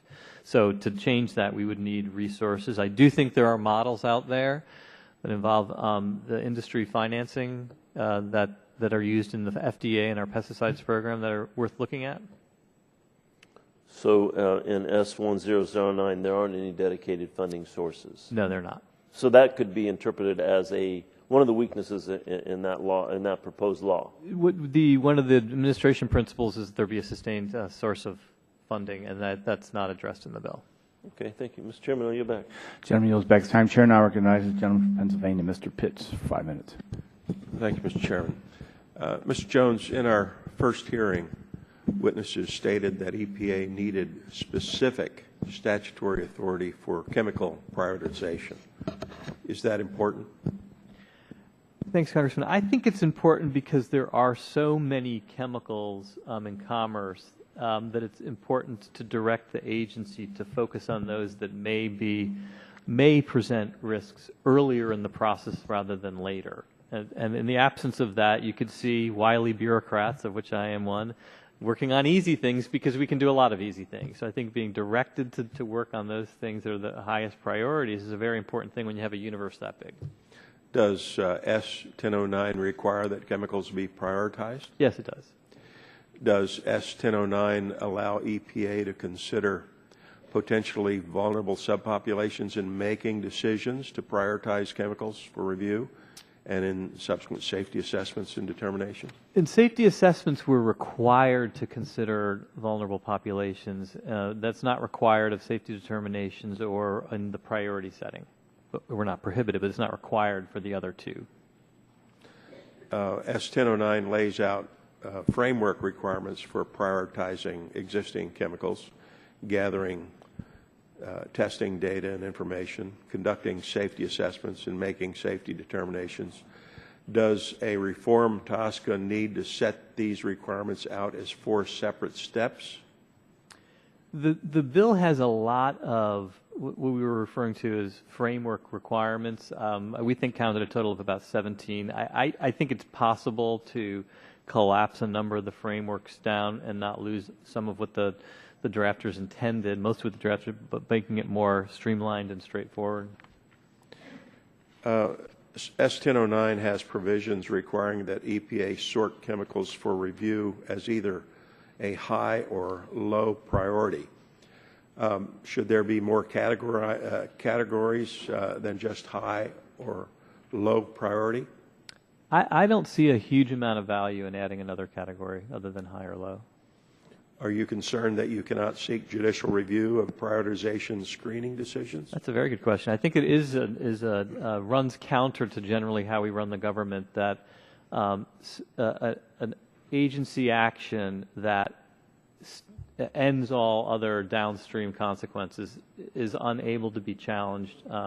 So a high priority decision, when we do that, there are downstream things have to happen. And so it doesn't bother me that that's not subject to judicial review, because the downstream thing ultimately will.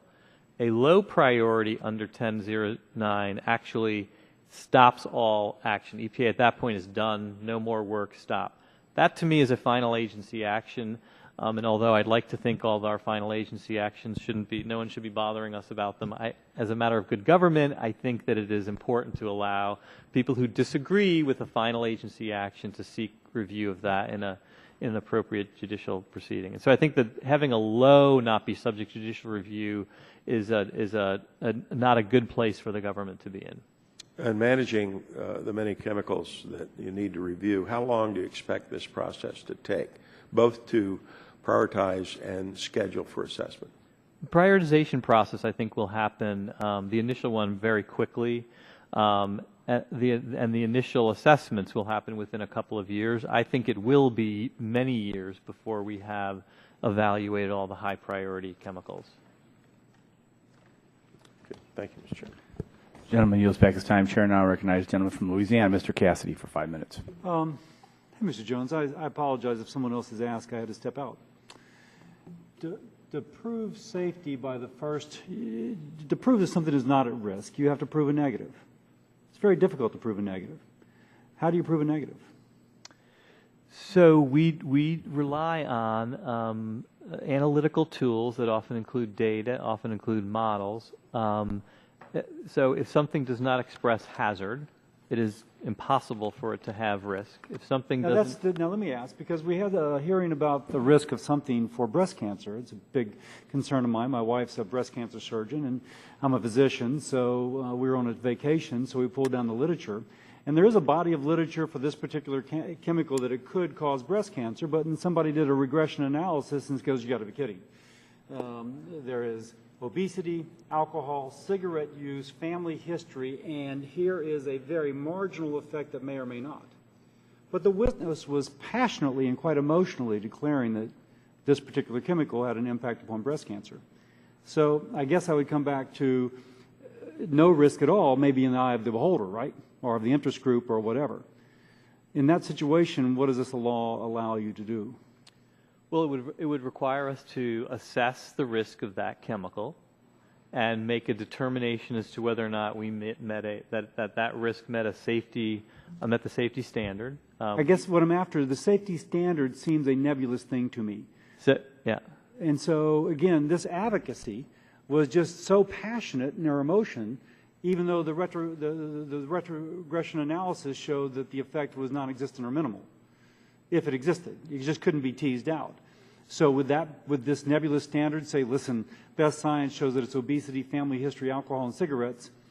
This marginal effect we can't prove, so we move on? Or would you say, no, we have to say this is not safe? We have a pretty long record of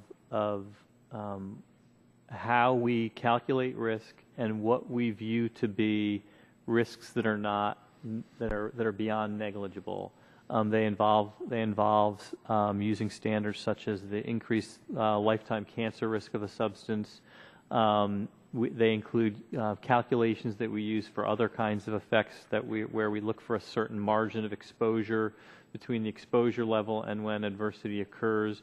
And there's a general understanding about how we... So I think I gather that industry would be able to look at a basically kind of common law standard, if you will, something that it isn't nebulous, you're telling me, but there's something they could look at and say, below this threshold, we know we're okay? That's correct. Then let me also ask, I was struck once in some hearings we had that the EPA's current method of analysis does not take into account a threshold effect, that they extrapolate all the way down. If we know this level really causes damage, but we know at this level it's in the environment, and common exposure doesn't cause damage. I'm a doc. Aflatoxin is a great example of something we're all exposed to, but it's only above a threshold that has a problem. EPA, as I gather, does not take that into account. The vast majority of the chemical assessments we do are based on the threshold model that you're describing. A relatively small number, in particular those that are carcinogens, where there has not been demonstrated the threshold that you're describing, we use the model that you're describing. That's a relatively small number of chemicals. That being said, we have gotten some advice from the NAS to begin to think about how to use models other than the threshold model that I just described. But right now, that is the vast majority of chemical assessments that we do rely on the threshold model that you're describing. Okay, I had a little bit of a different impression, so I'm reassured regarding that. The subpopulation groups also seem to be something which is, going to be difficult to define. I know that there's always 2 or 3 standard deviations out, somebody with a genetic predisposition to fill in the blank. And it may be an environmental exposure will fill in the blank. You with me? Pick type 1 diabetes. That seems to be a genetic component, but some interaction with the environment. How would you ever, it almost seems like if you really chase that out, you're always going to find some subpopulation with a genetic exposure which combined with the environmental is problematic. I know you've thought about this. What are your thoughts? So there are a couple of things that we have. Let me give the example of what we've done in our pesticide program, which is a similar requirement around significant, highly exposed and vulnerable populations. We've literally identified the populations that we look at in terms of age, and we look at children at 6-month intervals when they're very young, and then we go to 1-year intervals, and then we go to women of childbearing age and those over 50, and we also do it by race and ethnicity. And so we define them. We've taken comment on that, and it is then widely understood. Here are the populations below the general population that we're going to look at for every assessment that we do. I would expect that we would do something similar here. They may not be the exact same subgroups that we would look at, but we would go through a process of identifying them and asking the public to give us feedback on it. The other thing is that we as a general matter use an uncertainty factor to capture the general variability within the population as it relates to intraspecies sensitivity. So that tenfold factor we use to try to broadly capture that phenomenon. When there is information that leads us to believe that for a specific effect, something beyond that 10 is necessary, then we use that to inform our assessment. I'll finish by saying your testimony is very reassuring, but I remember reading the National Academy of Sciences report on your formaldehyde report, and they really felt like the conclusions of the report were not supported by the data which have been amalgamated, thinking specifically of tumors in the nasolaryngeo area in rats, and yet EPA kind of swore by it. So thank you for your testimony, and I yield back.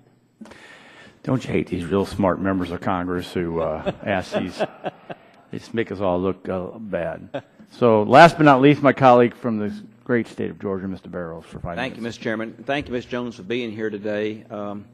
I know that the EPA hadn't yet taken a position on S1009 altogether, but I want to see if we can't draw some comparisons between current law and the proposed law and just get some idea where we can find some. For example, are there any areas of the bill that, in the opinion of the EPA, are better than current law? Yeah, that's definitely the mandating the agency evaluating existing chemicals is a non-trivial improvement over the existing law. That is not something we are required to do right now. Giving the EPA the ability to require manufacturers to generate health and safety findings using order authority is dramatically more efficient than the process that we have under the existing law. And then the requirement that EPA make an affirmative finding for a new chemical before it enters commerce, I think, is also a pretty significant improvement. Flip side, any areas of the proposed legislation that, in your opinion, are worse than current law? I will say that the preemption provision is dramatically less, I think, at the end of the day, would be less protective than the current preemption under TSCA. I'm kind of reminded of Lincoln's comment about liberty. You know, the sheep praises the shepherd for driving the wolf away from his neck, and the wolf condemns him for the same act. Clearly, we need a new word, liberty, you know, no agreement on what it means. So I want to talk about protection in this context, the interplay between federal and state regulation. That is a real major policy issue we have to deal with.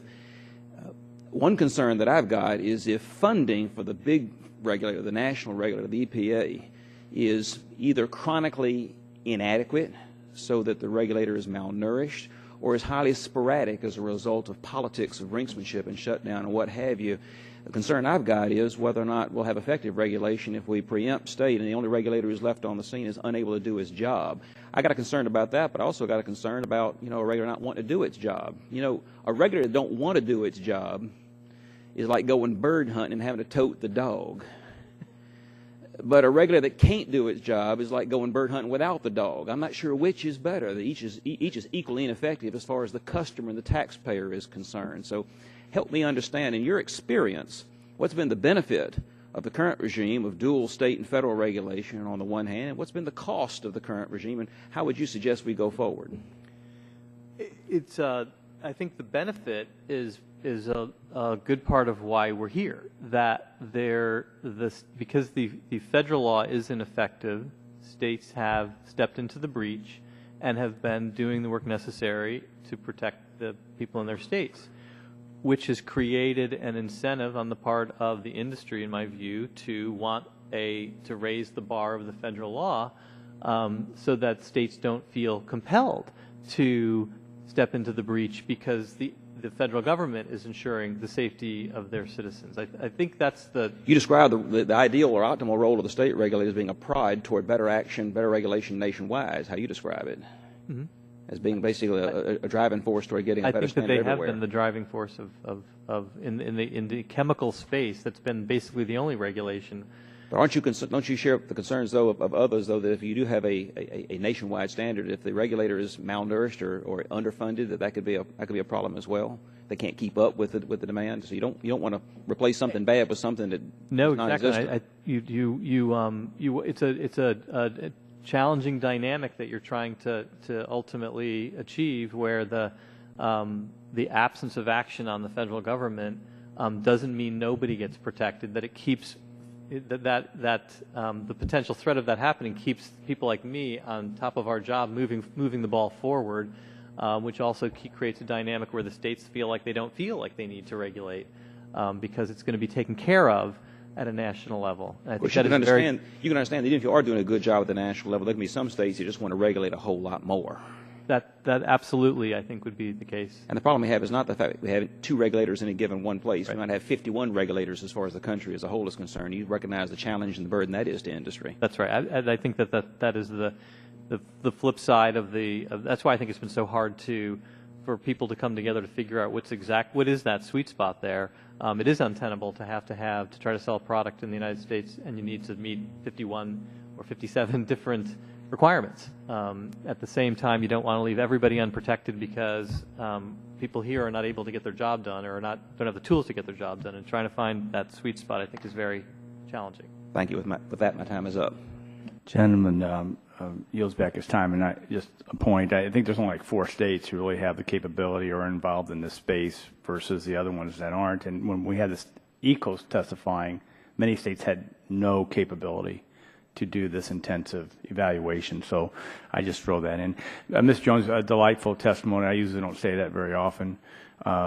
Great job. I think you could see from the interest by members present that there is a desire to try to get this right and find the sweet spot, and I hope we can continue to move forward. Your great credit to the agency, and we thank you for joining us, and we dismiss you and ask the final panel to come forward.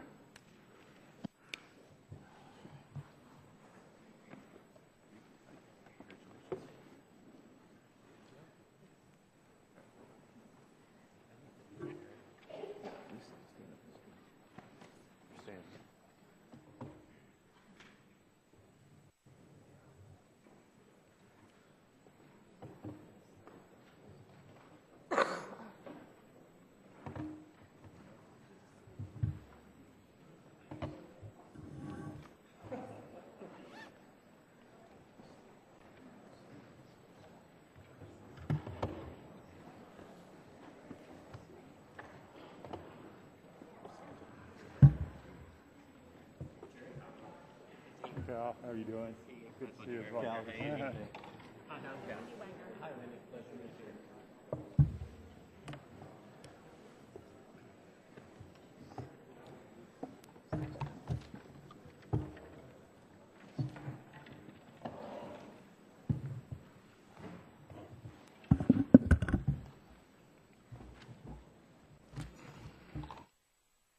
We'd like to welcome the third panel here, and many of you have been sitting in the room for a couple hours now, so we appreciate your diligence, and we look forward to your testimony. I think the first two panels went real well, and we look forward to yours. So I'll just do the introductions as your opening statements are called for.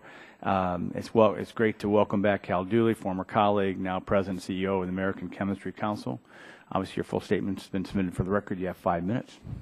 Oh, thank you, Chairman Shimkus and Ranking Member Tonko and all the members of the committee. I appreciate this opportunity to be testifying on behalf of the American Chemistry Council, our member companies, as well as 800,000 men and women who work every day in the business of chemistry. ACC and our member companies are absolutely committed to the modernization and the reform of TSCA that will enhance the public confidence in the safety of our chemicals and allow our industry and our customer base throughout the value chain to continue to be on the forefront of developing innovations that improve our everyday lives. You know, some of you were in attendance at a hearing that this committee had in 2010 on a bill that was introduced to reform TSCA by Congressman Waxman. If you were here at that hearing, it was actually one that was fairly contentious. And Richard Dennis and I were passionate defenders of our constituencies. But unfortunate, that contentious dialogue we had there was a reflection of what the failure to find a common ground or a balanced approach to a comprehensive TSCA reform. It's unfortunate over the last few years, even on the Senate hearings, where Mr. Dennison, representing EDF, and I have testified, we were also very polarized and very contentious in some of our dialogue. And that was a reflection of the failure for Republicans and Democrats to come together to find a balanced, comprehensive reform to TSCA that could secure bipartisan support. You know, that all changed just this last year. When thanks to the leadership of Senator Lautenberg and Senator Vitter, they brought together diverse constituencies to work out some of our differences and develop not a perfect bill by either of our perspectives or any of our perspectives, but develop a balanced approach that could provide for meaningful improvement to TSCA regulations. And it was really that balanced approach that was also groundbreaking, and that we were able to develop the support of 25 members of the U.S. Senate, equally split, well, 12 to 13, between Republicans and Democrats. Again, unprecedented. And I really appreciate the work that this committee has done to try to find ways which we can build upon the progress that was achieved in the Senate. Because our industry and the value chain at large has also increased their support in TSCA reform.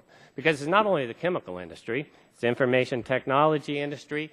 There's actually now an alliance of about 100 different associations representing everyone from the Retail Federation to toy manufacturers to automobile manufacturers, technology, semiconductors, that have all come together to support the CSIA because they see it as a balanced and a meaningful reform of the existing TSCA legislation.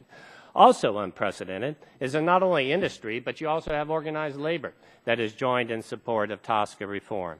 You have the electrical workers and IBEW, the North American building trades, the machinists, aerospace, transportation, and the iron workers have also joined in support. So the message here is that something is positive is happening here. We've also heard in some of the comments of Jim Jones as well as Administrator Gina Jackson that the CSIA really does set the foundation for meaningful progress to see reform of TSCA today. It's also, I think, important that when you look at the comments by a former administrator, Christine Todd Whitman, and Charlie Auer, who was a manager of the TSCA program under President Bush, as well as Steve Owens, who was President Obama's appointment that had jurisdiction over TSCA reform, that have also came in support and endorsed the CSIA. And they did so because they recognized that they addressed many of the problems that they had concerned with implementation of TSCA. It requires a systematic evaluation of all grandfathered chemicals for the first time. It prioritizes chemicals for EPA review, so chemicals with the greatest need get the first and greatest attention. It gives EPA more efficient authority and the ability to get the data that they need to make the determinations. And it requires EPA to make more information available to the public, a leading goal of environmental advocates and industry alike. You know, we recognize at ACC that there are some members of the NGO community that would like to see some reforms and some modifications of the existing law.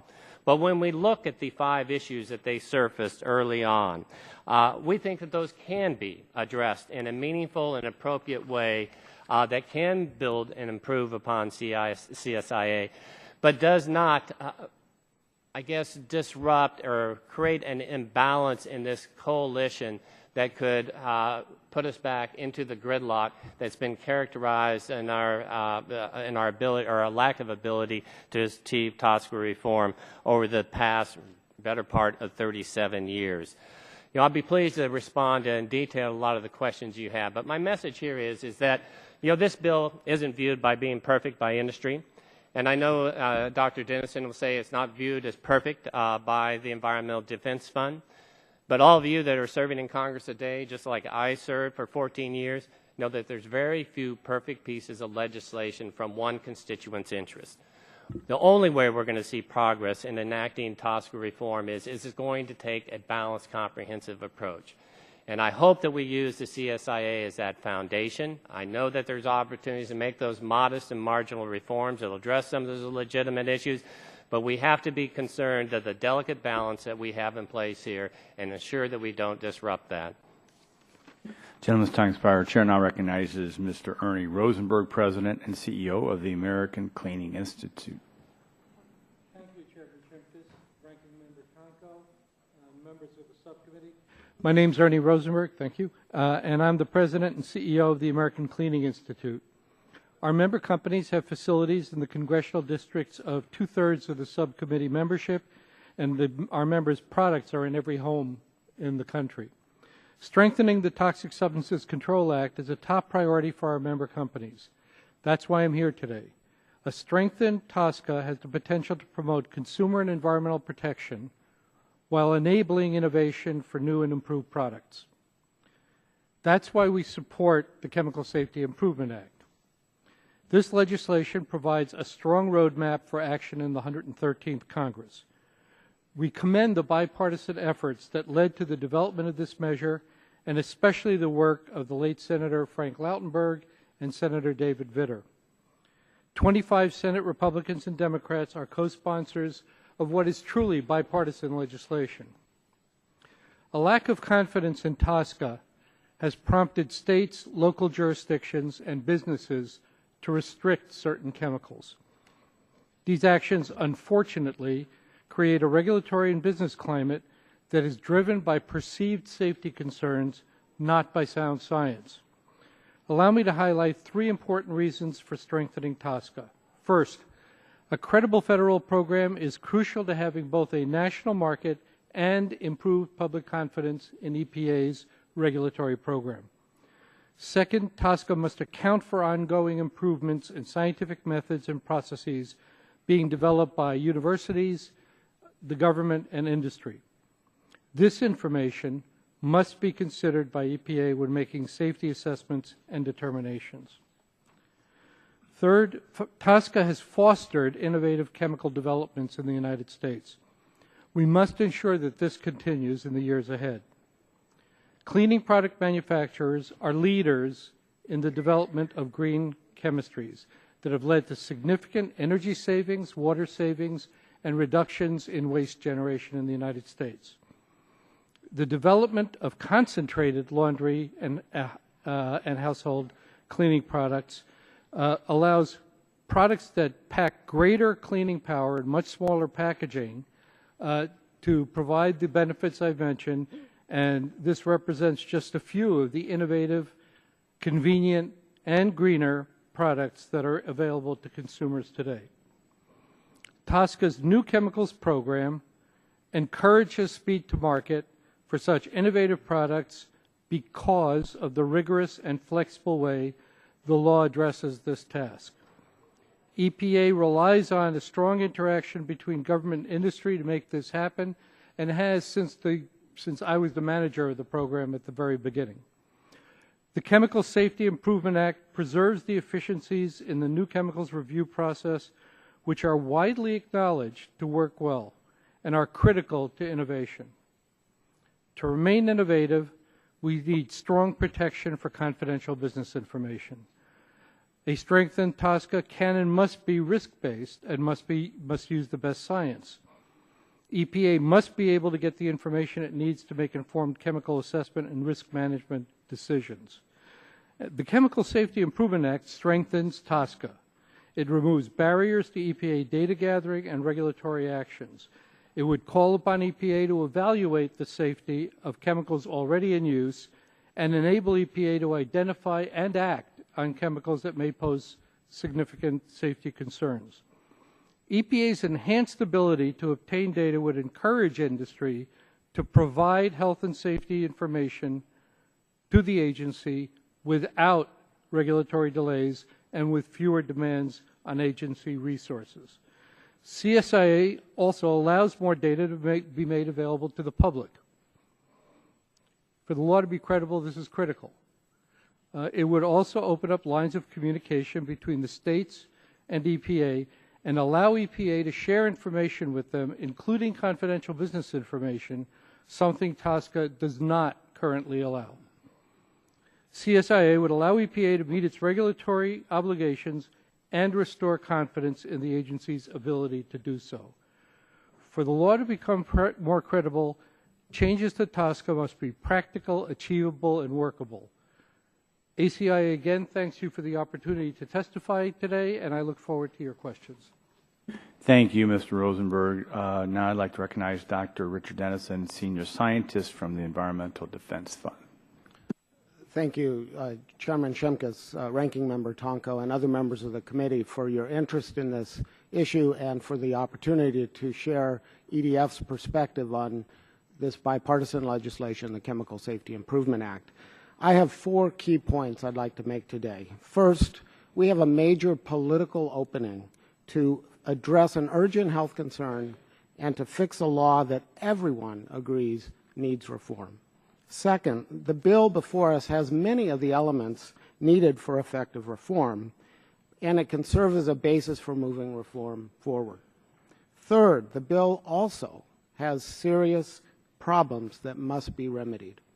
And fourth, those problems, while serious, are fixable. The need for reform is more urgent than ever, with science increasingly linking exposures to certain chemicals to serious health effects. My organization has been working to reform TSCA for more than 20 years, and I personally for well over a decade.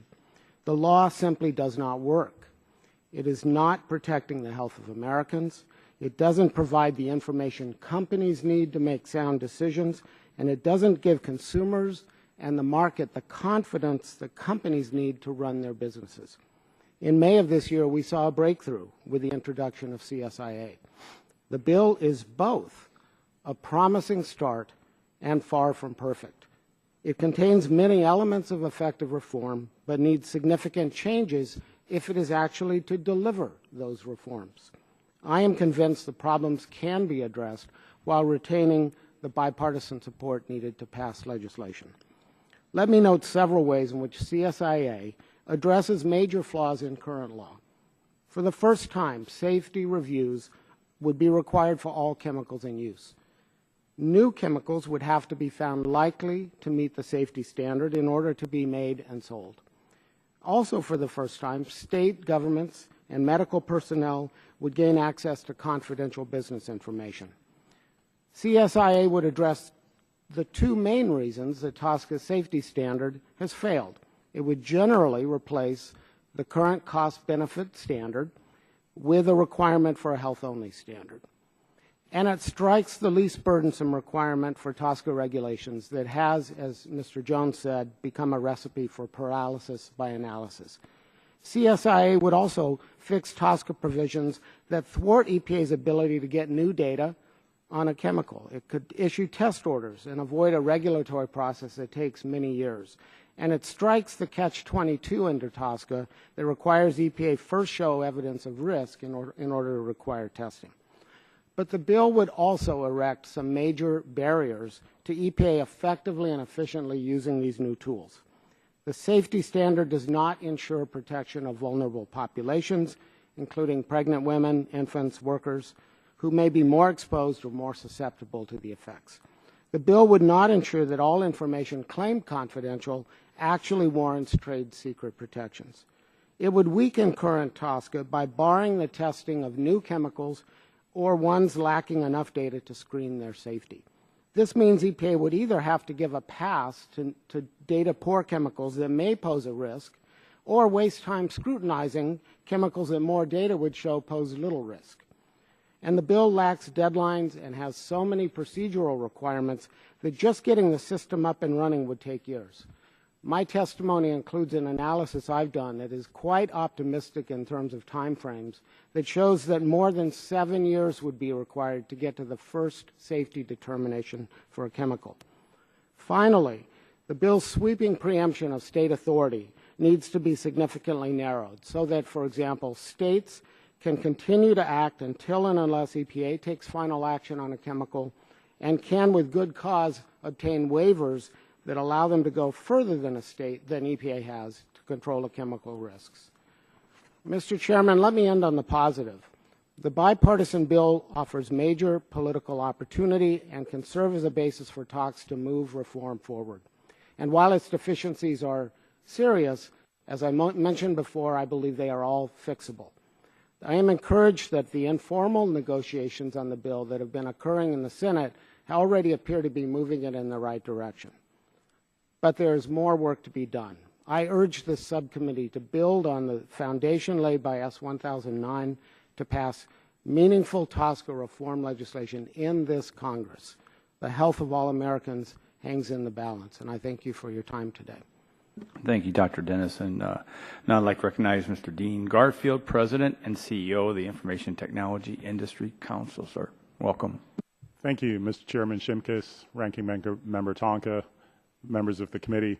On behalf of the 54 of the most dynamic and innovative companies in the world, as well as the nearly 6 million people who work in the tech sector, we thank you for hosting this hearing and asking us to testify.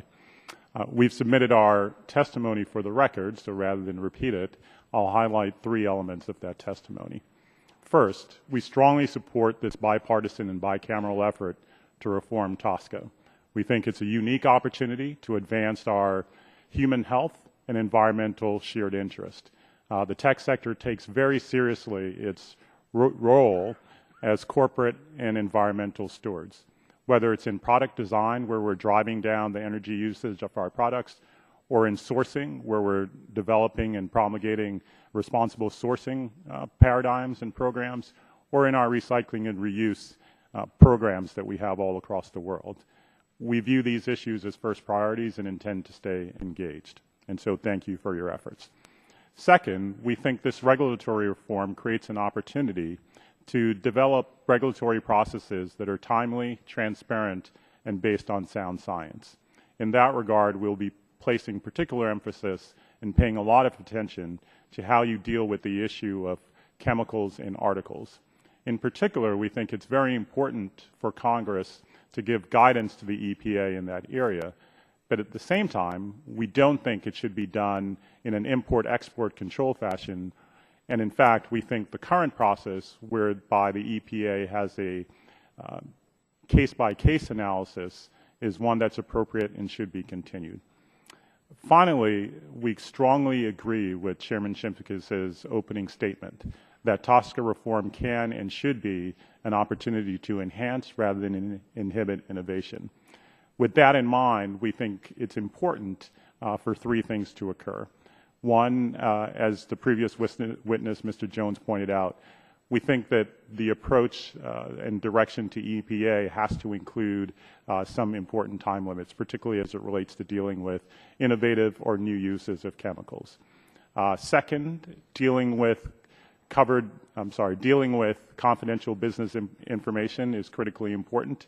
Intellectual property is key, the lifeblood of the tech sector, and so ensuring that confidential business information is maintained as confidential is critically important to us. And third and final, the issue of preemption is also critically important. We recognize that the states have an important role to play in these processes and in setting standards. At the same time, we develop locally and disseminate globally. And so dealing with 50 or 51 different standards around human health and environmental safety is simply untenable and unworkable for us. Thank you again for the opportunity to testify, and I look forward to your questions. Thank you, sir. Now I'd like to turn to Mr. Andy Egregious, National Campaign Director of the Safer Chemicals, Healthy Families. Welcome. Thank you very much, Mr. Chairman and Mr. Tonko. Check your microphone. Thank you. Sorry about that. That's right. Safer Chemicals, Healthy Families is a coalition of 450 health and environmental organizations, industrial unions in steel and automobiles, as well as businesses, some large, some small, from around the country. There's a broad political spectrum, actually, of membership in the organization, in the coalition. We came together in 2009 to achieve reform of the Toxic Substances Control Act, and we agree with the sentiment, and we're hopeful that that day could soon be at hand with the legislation that has been introduced. But I would have to say that we believe the legislation is not yet balanced. It needs a lot of work in order to become balanced, and it needs clearer benefits for public health and the environment sooner, and it needs a clearer break with the dysfunctional past of TSCA that I think has been surfaced in your own analysis and your own oversight of TSCA.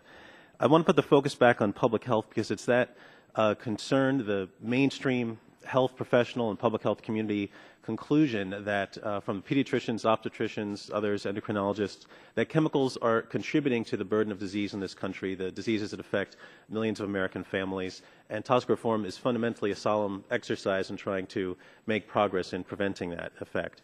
The groups like the Autism Society, Learning Disabilities Association, breast cancer groups, and others who are in the coalition are here because of that, and it's what's driving the public concern that is changing the marketplace and driving the states right now. And so we need to make progress on that. That's very clear. And I think you had the right idea when you started with the examination of what was wrong with TSCA, what didn't work and why. And you saw, I think, in the testimony that the law never really got off the ground, that the procedures and the standards proved to be unworkable. They got tied in knots, EPA, trying to regulate asbestos. When they were finally done, they were thrown out of court, and the law didn't make much other progress. And it's a shame Mr. Dingell is gone because his amendment is one of the clear parts of TSCA that did do something, the PCB ban. And because of all that, the fact that TSCA didn't restrict the states turned out to be one of its major blessings, one of its only benefits, because states have been able to make progress in the interim. Nevertheless, we're hopeful that the bill can be improved based on the testimony of the senators and our own engagement with the senators' offices and with yourself being invited here. And I want to highlight a few areas. There are more in the testimony for the purposes of helping focus improvement and getting to a more balanced bill. First is the standard. The core idea of the Chemical Safety Improvement Act is that the standard is fixed, and the unreasonable risk standard. We believe that it is not. The attempt to fix it is to apply qualifying language for how it should be used in Section 6, but the standard is also used in other sections of the bill. And the related issue of the least burdensome requirement, while that phrase is excised from the bill, a sort of fraternal twin appears that you've heard Jim Jones reference that has basically the same effect. And the bottom line for us is that under the bill, our analysis is EPA could still not ban asbestos under this new bill, and that's a problem. So I think that baggage of TSCA is something to really think clearly about, and we need to break with it in this new bill. It's otherwise going to weigh down this new bill. The cleanest way to do that would be a new standard, but if not, if that can't be done, fixing this standard so that it is clearly defined as a health-only standard would go a long way to dealing with this problem. Another problem has been mentioned is vulnerable populations and aggregate exposure. Maybe aggregate exposure hasn't been mentioned yet. These are core concepts to the American Academy of Pediatrics recommendations on reform, and I think they should be embraced more tightly in the bill. The bill mentions them, but does not really require them to be dealt with as a fundamental part of reform. And I think if you don't do that, you'll be left with safety determinations that simply don't reflect the fact that children, it's just a plain medical fact, are more susceptible to these chemicals, that people in heavily impacted communities are, and that people are exposed to the same chemical from more than one source at a time. And so you need to add up those exposures when you're figuring out what's happening to them, and the protective measures, the risk management measures need to reflect that. So if we don't do that, we'll simply be getting the determinations wrong, and they won't really be protecting the public, and I think you want to be able to claim otherwise when we're done with this exercise. I want to highlight a couple issues where the bill actually goes backwards and we think does new harm. The first is the issue of frameworks, which has been mentioned. The bill requires a lot of new frameworks. It delays the start of the program for several years. We believe that that sounds too much like the old TSCA. We want less red tape put in front of EPA taking action, not more. Also, states' rights. That's been mentioned earlier. The bill infringes on them to a great degree in a way that we think goes against the record. I think you noticed in your comments earlier that not a lot of states have taken the kind of more fundamental action, but at least they have made progress on chemicals while the federal government was tied up in red tape. And our fundamental interest in preserving states' ability, both the progress they've made and their ability to make new progress, really is Mr. Barrow's hunting dog analogy, that no one expected TSCA to not work out the way that it did, and any problems in this new law, whether they're funding or anything else with implementation, we want that safety valve that the states can still take action and can still make progress. So I will mention the other provisions that are in my testimony just briefly. It's CBI. I think they need a new balance on CBI, deadlines, a funding mechanism, broader authority to require testing. But the bottom line position is all of these issues we think can be solved. Some of them can be solved quite simply, but our main message is that they really have to be solved for this bill to be balanced. So thank you very much. Thank you. And now I'd like to turn to Wendy Wagner, Joe A. Worsham Centennial Professor at the University of Texas School of Law. Welcome, and your statement. You have 5 minutes. Thank you. Thank you, Mr. Chairman, Ranking Member Tonko. And you may want to pull that microphone a little bit closer. That's nice. I have an Ethel Merman voice, so it's good to need a microphone. Thank you, Mr. Chairman, and Ranking Member Tonko, and the members of the subcommittee. I'm pleased to testify here today. My focus is going to be a little bit different than some of the other panelists. I'm going to focus on the good science provisions of Senate Bill 1009. I have studied the use of science by regulatory agencies, particularly EPA, for over 20 years, written a couple books, dozens of articles. I've also done some empirical analysis. And based on this extensive study, when I look at the good science provisions in Senate Bill 1009, I see that they're just as likely to undermine the scientific rigor of EPA's decision-making as to enhance it. And in fact, I think if you showed the good science provisions to the national academies, they would identify some fundamental problems with the way the bill proceeds, particularly with the idea that the scientific information available to EPA should be restricted by terms set by Congress with regard to what constitutes acceptable science. Now, I raised a number of issues in my written testimony. I'm just going to highlight 3 here today. The first,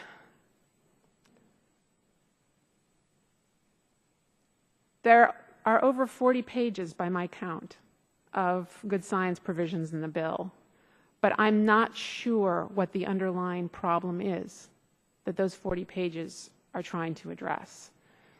There are really serious problems with TSCA and EPA's implementation of TSCA, to be sure. I'm not aware in the literature, though, of problems with EPA's failure to use the best available science in its regulation. Second, as I read it, the bill reduces rather than enlarges the information available to EPA to regulate using this best available science gateway with the 3-prong requirements. There are a number of features of the best available science. Just to take one as an example, according to the best available science, all the information used by EPA in its safety assessments and safety determinations needs to have peer-reviewed data. Now, even with a liberal interpretation of what peer-reviewed data is, and there could be a lot of disagreements about what that is, even with a liberal interpretation, I read that as having the potential to exclude a lot of industry submissions over the last 40 years. the substantial risk reports under 8E, for example. I'm not sure those would clear just that one barrier in best available science. Even the test data provided by the manufacturers over the last 30 years, I'm not sure that would clear some of the best available science requirements. If EPA wants to bring these industry submissions up to the standards of best available science, it's my reading of the bill that the burden would be on EPA. They would need to make sure the industry submissions meet all the various requirements. More to the point, the problem with TSCA has been that EPA doesn't have enough information to assess chemicals. It can't regulate chemicals if it doesn't have this information. So legislation that actually further restricts the information available to EPA to do assessments seems to me to be moving in exactly the wrong direction. I'm also not sure what the scientific pedigree is for this best available science provision written into Senate Bill 1009. It doesn't align with the National Academy's reports I've seen, at least. Third, the good science provisions, and this has come up before, are loaded with ambiguities.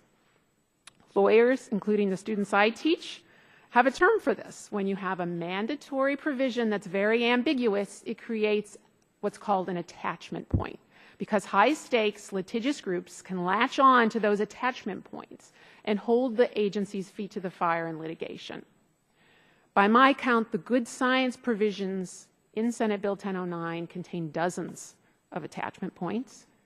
The administrative literature also reveals that when an agency has a statute laden with all these attachment points that invite litigation, not only will it be embroiled in litigation, but it is likely to seek to compromise with the high-stakes, most litigious groups.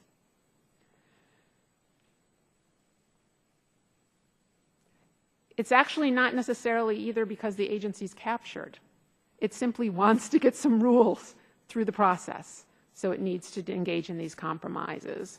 One of my worries when I look at this is who will these high-stakes litigious groups be? I'm concerned it won't be the best manufacturers in the United States who make the safest and most effective chemicals. The manufacturers taking advantage of these attachment points, I'm concerned, will be the manufacturers that make the least effective and most toxic chemicals. Now, despite the fact that these good science provisions are loaded with attachment points that are likely to lead to litigation and delay, as you've heard, except with one exception, I think, there are no deadlines at all in the statute. I'm sorry, in Senate Bill 1009, not the statute. That was not a Freudian slip. The bill also provides absolutely no mechanisms for ensuring the transparency of whatever side deals and compromises take place. In my view, the basic goal of chemical policy should be to get safer, more effective chemicals out of our manufacturers. The bill does not provide these kinds of incentives. If the bill became law as is, I don't see any possibility of a race to the top among the manufacturers in the United States who make chemicals. Instead, the bill's laden with a maze of procedural requirements for EPA, with landmines for litigation at every turn. I think we can do better. Thank you. I look forward to your questions. Thank you very much. And now I'll recognize myself for 5 minutes for the first round of questionings. And my first question I want to direct to Mr. Dooley, Mr. Rosenberg, and I think Mr. Garfield. And it's based upon the question, let me start this, is based upon the question that I asked Mr. Jones. And many witnesses have testified before our committee on the strengths and successes of existing TSCA Section 5 provisions for new chemicals and new uses of existing chemicals. Are the changes to TSCA Section 5 in the Senate bill needed, and why? Cal, if you'd start. ACC, supports the provisions of the modifications to Section 5 in CSIA.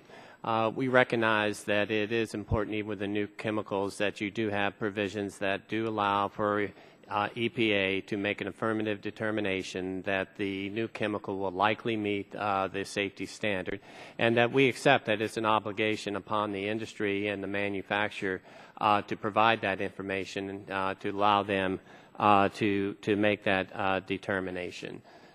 Mr. Rosenberg. Thank you. EPA has asked hundreds of manufacturers for data in the new chemical program since its inception. Without exception, those data have either been provided or the pre-manufacture notice was withdrawn. So the deficiencies, if you will, in Section 5, in my view, go to where you end up if you really want to regulate a new chemical. And you end up in Section 6. Section 6 has the least burdensome alternative hurdle, which I completely agree with Jim Jones is an unmanageable hurdle for the agency. So the changes that are made in Section 5 in the bill do one important thing. They do what we're really looking for, which is create a more credible program. And the fact that there's an affirmative determination gives at least most people a level of comfort that things haven't just gone through because the deadline expired. Mr. Garfield. We're still doing some analysis on this, but we're also comfortable with the creation of a more credible program. The two concerns are ones that have been highlighted before. One, making sure that the timeline and deadlines that have been set are ones that are actually effectuated. And then two, making sure that confidential business information continues to be protected. Do you three feel that this has a chance to harm innovation? Well, there's always, that potential if EPA, didn't take a judicious approach. But I would say that with our experience, and is very consistent with what Mr. Rosenberg said, is that EPA's current administration of the New Chemicals Act has been pretty effective, and that it has resulted in, the U.S. being at the forefront of bringing new chemicals to the market that are being used safely, that are ensuring that we are at the forefront in developing innovations, and that is validated by the number of patents that we receive, the disparity in terms of the number of new chemicals and new innovations brought into the marketplace in the U.S. versus our competitors in the EU. And so we also know that that there are going to be some provisions, perhaps even under the Administrative Act, that can give us a recourse if EPA oversteps their bounds, even in the request of some information. Mr. Rosenberg. Thank you.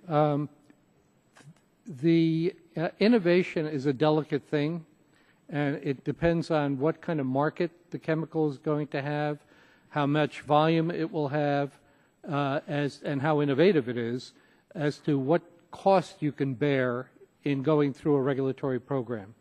Any screening program for chemicals that EPA has will put some drag on innovation because some companies or some chemicals won't be able to bear the cost. But this is a good compromise. This is analogous to what happens in other parts of the world. In no part of the world that I'm aware of, including Europe, does the agency have to make an affirmative finding of safety before a new chemical gets to the marketplace. EPA has the strongest power because it's a pre-manufacturing requirement, not a pre-marketing requirement. So there is no economic value of the chemical yet if it hasn't hit the market. Whereas in Europe, you can go to the market by just filing a piece of paper.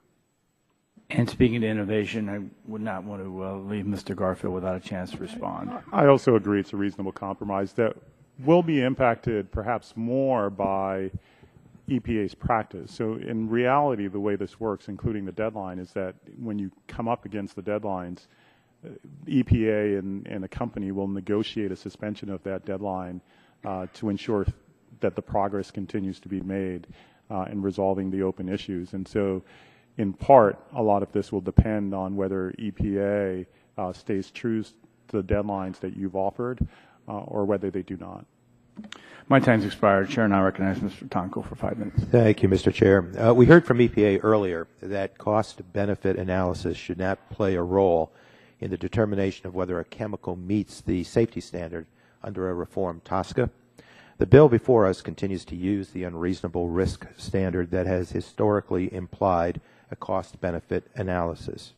A number of stakeholders are on record supporting a safety standard that focuses exclusively on risk, not cost-benefit analysis.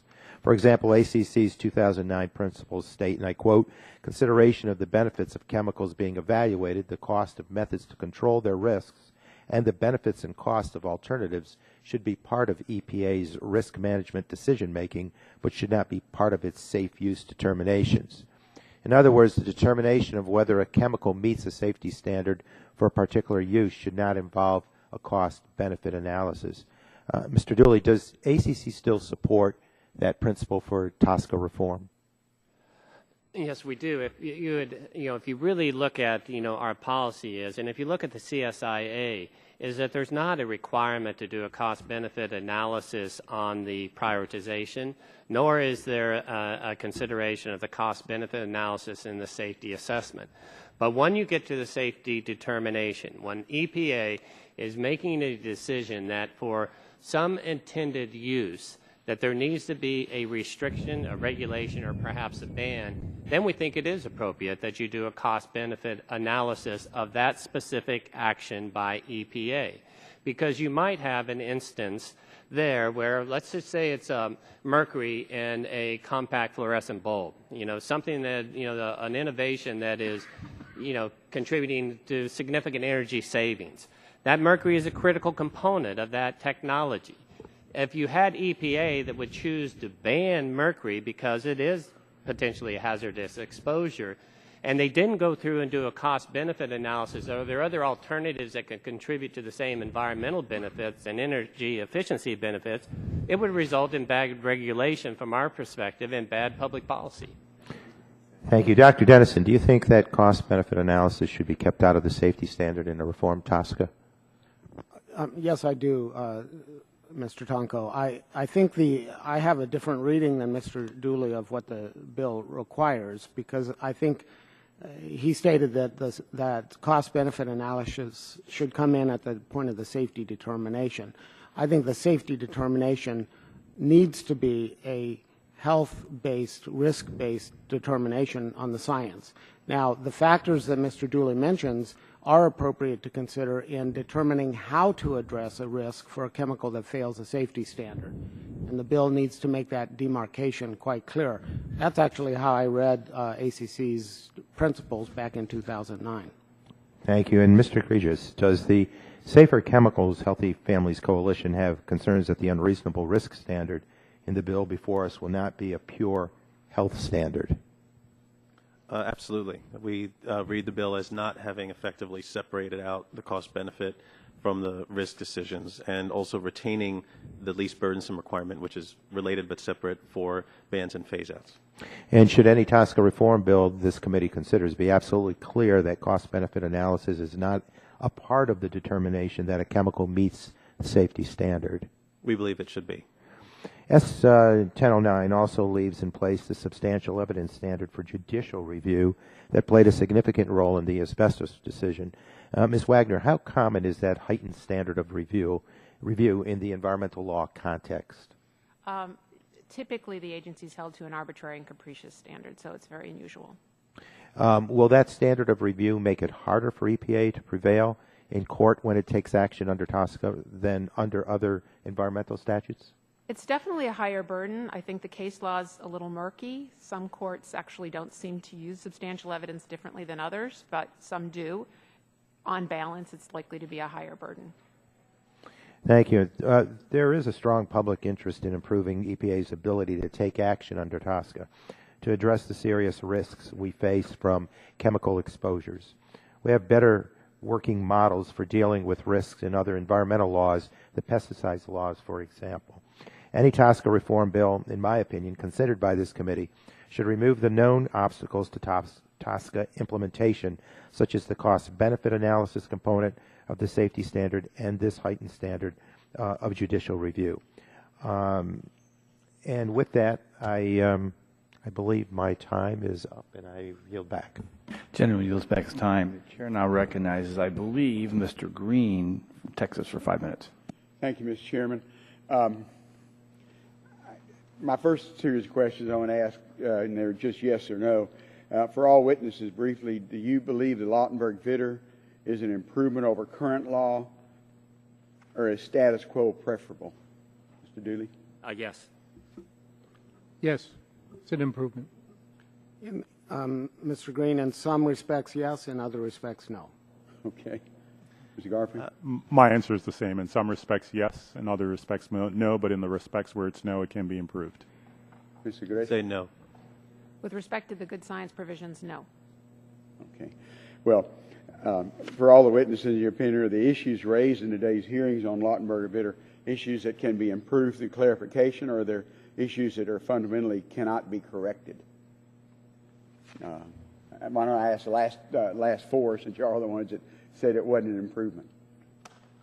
Congressman, I do believe the problems can be corrected, and that's based on a number of years of dialogue with other stakeholders, including the two gentlemen to my right here.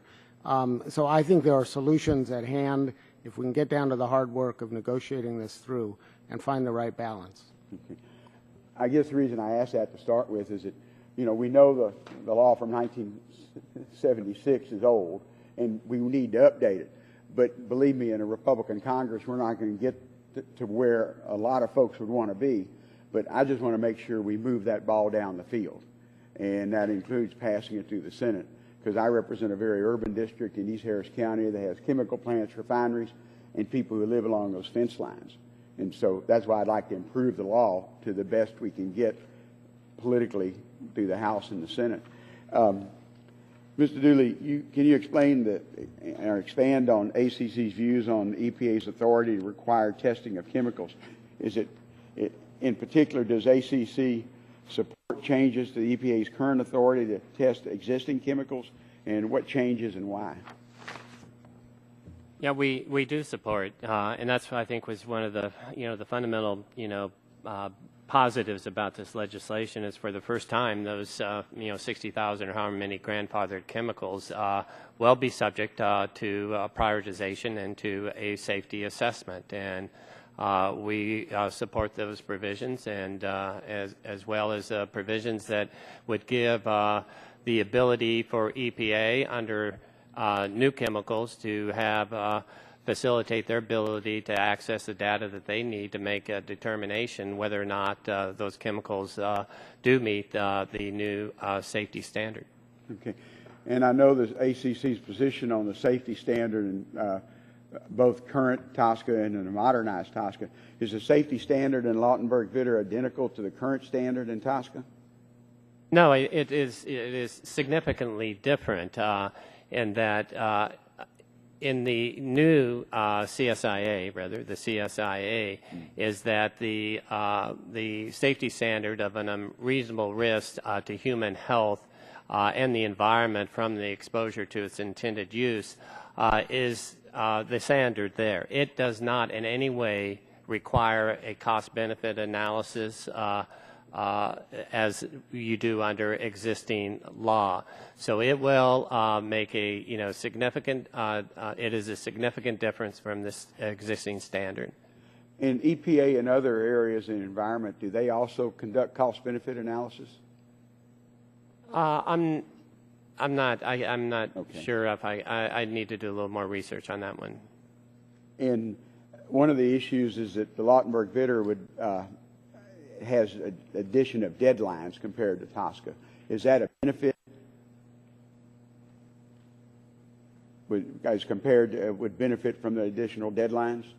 Well, the issue of deadlines has been a subject of a lot of conversation with Administrator Jones, who was here today. From an ACC perspective, we have no objection to deadlines, but we think the deadlines need to be reasonable. And I thought it was interesting when Administrator Jones was making his statement today. He said he needed deadlines, but the people that we need the information on what is the appropriate deadlines is EPA. We need the information from them in terms of how many chemicals do you think is appropriate of the 60,000 that you want to have go through a prioritization and a safety assessment, perhaps a safety determination. How many of those can you do, and how many FTEs do you need to do, and what is a reasonable time frame to do those? I think what is difficult for members of Congress in constructing this legislation is to develop arbitrary deadlines that you think EPA can meet. What the legislation attempts to do is put the onus and the burden on EPA to set deadlines that they are compelled to meet, which would then be informed upon the capacity and the expertise that they have to carry out the provisions of CSIA. Mr. Dennison, your testimony discussed the process for evaluating new chemicals. How would EPA determine if a chemical is likely safe under this legislation? Congressman, the details of that are left to EPA, I think, not specified in the legislation in any detail. But I think the key here is that there is first the affirmative requirement that evidence of safety be available on a chemical in order for that chemical to be sold. And second, that the bar is actually intentionally, I think, lower than it is for a chemical that's already on the market. So the difference between likely meets the safety standard and meets the safety standard reflects the fact that that chemical is in an early stage of development. It's not yet been on the market. And therefore, the amount of information and the amount of ability to demonstrate definitively its safety is appropriately less. But the key difference from current law is, as Mr. Jones stated, changing from a passive system where unless EPA finds a problem, that chemical simply can come onto the market, to one that requires EPA to affirmatively find some evidence of safety as a condition for market entry. And that's a key change. How does giving EPA the authority to issue orders for testing requirements as found in Lautenberg-Vitter an improvement over the present law? Congressman, the length of time that EPA has to take to get a rule through to require testing averages about 5 years. An order could be issued within a few months. We think that is a significant improvement. The only problem I would flag here is that while the bill makes it easier for EPA to get information, it limits the points in time in the process when it could do so. So, for example, if EPA has a new chemical or a chemical that it's trying to prioritize and it finds it doesn't have enough data, the bill actually strips the current authority EPA would have to require testing at that stage in the process. We think that's a problem. So there's some positive aspects of the bill in this regard, order authority and the removal of the requirement to first show risk, but there's also some restrictions on EPA's current authority to actually require testing. Mr. Chairman, I know you've been very kind, but obviously we need to deal with that as a committee when we to address that. Thank you. That's because I have great affection for my colleague from Texas. So now I'd like to recognize my colleague from New Jersey, Mr. Pallone, for as much time as he wants to consume. How about that? Oh, I won't use too much, I promise. But thank you, Mr. Chairman. I'm pleased the committee has convened this hearing, and I certainly appreciate the efforts of my late senator from New Jersey, Senator Lautenberg, to bring both sides together on this critical issue. I've met with stakeholders in the environmental community and in the chemical industry, and we can all agree that the status quo is not working. The GAO has included the current TSCA statute in its high-risk series over the last several years, citing EPA's lack of authority to limit exposure to chemicals that may pose substantial health risks. And I believe there are many other issues that all stakeholders can agree upon, including striking the language that compels EPA to pursue the least burdensome requirement that is so strict it prevented EPA from regulating asbestos. So, Mr. Chairman, I hope to work with you and our colleagues to craft a bipartisan bill, and I just wanted to ask two questions, if I could. First is posed to Mr. Dennison, and that is, you state in your testimony that, and I quote, by EPA merely designating a chemical as high or low priority, all states would be precluded from imposing a new requirement on the chemical. So my question is, do you feel this preemption mechanism is triggered too early in the process? And if so, what type of timeline, if any, do you consider practical? I do, Congressman. I think the the extent to which the law will restrict states' ability to act needs to be placed at the end of the process of EPA's evaluation and determination of the safety of a chemical, and where necessary, the promulgation of a rule that applies the appropriate restrictions. If that preemption kicks in earlier in the process, as it does for new requirements under the bill, the concern I have is that states would not be able to act, and then the incentives for dragging out the length of time it would take to get from simply EPA prioritizing a chemical to that final action, the incentives would be to drag that out as long as possible. So we need a system that provides incentives for efficient and effective action, and I worry that provision in particular would run counter to that. You want to talk about a different timeline any more than you have, or? Yes, I think those triggers for preemption need to occur at the final action of the agency. If it finds a chemical meets a safety standard, that would be the final action. If it finds a chemical doesn't meet the safety standard, the final action would be the promulgation of that rule that imposes the appropriate risk management, and that should be the trigger for preemption. All right, thank you. And then my second question, Mr. Chairman, is to Mr. Egregious. I hope I'm pronouncing it. As we work to reform TSCA, I believe one of the most important issues is protecting vulnerable populations, such as infants and those living near chemical facilities. In New Jersey, as you know, we have a combination of both a large number of chemical facilities and a high population density, so the consequences of insufficient protection are dire. And so I wanted to ask you, you mentioned in your testimony that you think, and I quote, intent and language do not match up regarding protecting these populations. So what do you suggest to ensure the bill works to protect vulnerable populations, such as children and those living near the chemical facilities? Sure, thank you very much. I think vulnerable populations could be clearly defined. First, a definition of what it includes: children, pregnant women, heavily exposed individuals and communities, and then they should be explicitly required to be included in the safety determination and protected by any risk management measures. That would play the issue out, so to speak, so that we know the decisions that are made, the measures that are taken are protecting the vulnerable populations. Okay. But nothing more in terms of specifics at this point, other than the definition, or how?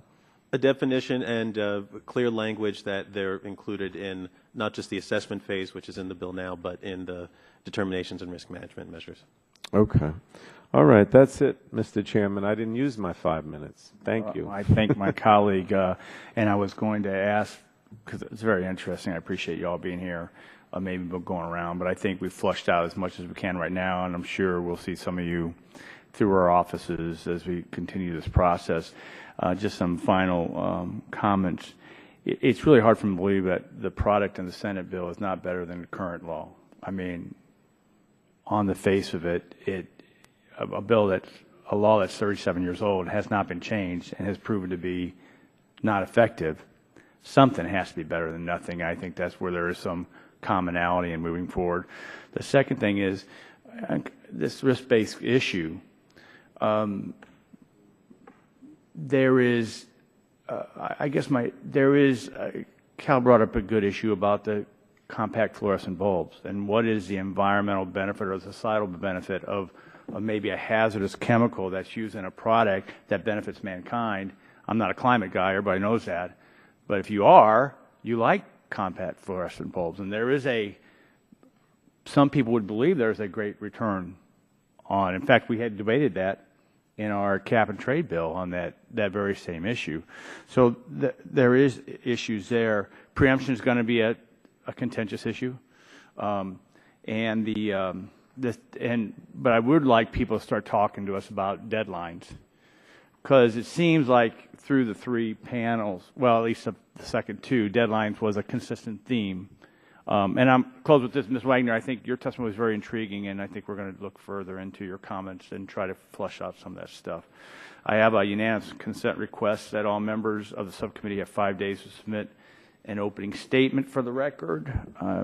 So ordered. I'd like to ask unanimous consent to insert letters into the record from the California EPA, Breast Cancer Fund, National Conference of State Legislatures, two from the Environmental Working Group, a letter from 35 scientists and lawyers, from 25 medical professionals, and remind, without objection, so ordered. And I'd like to remind subcommittee members they have 10 days to submit questions for the record. Without objection, so ordered. Thank you. With that, we want to thank you for your testimony. Please keep working with us. I think there's some great interest to try to move forward, and hopefully throughout this process we can get through the finish line. With that, I'll call this hearing adjourned.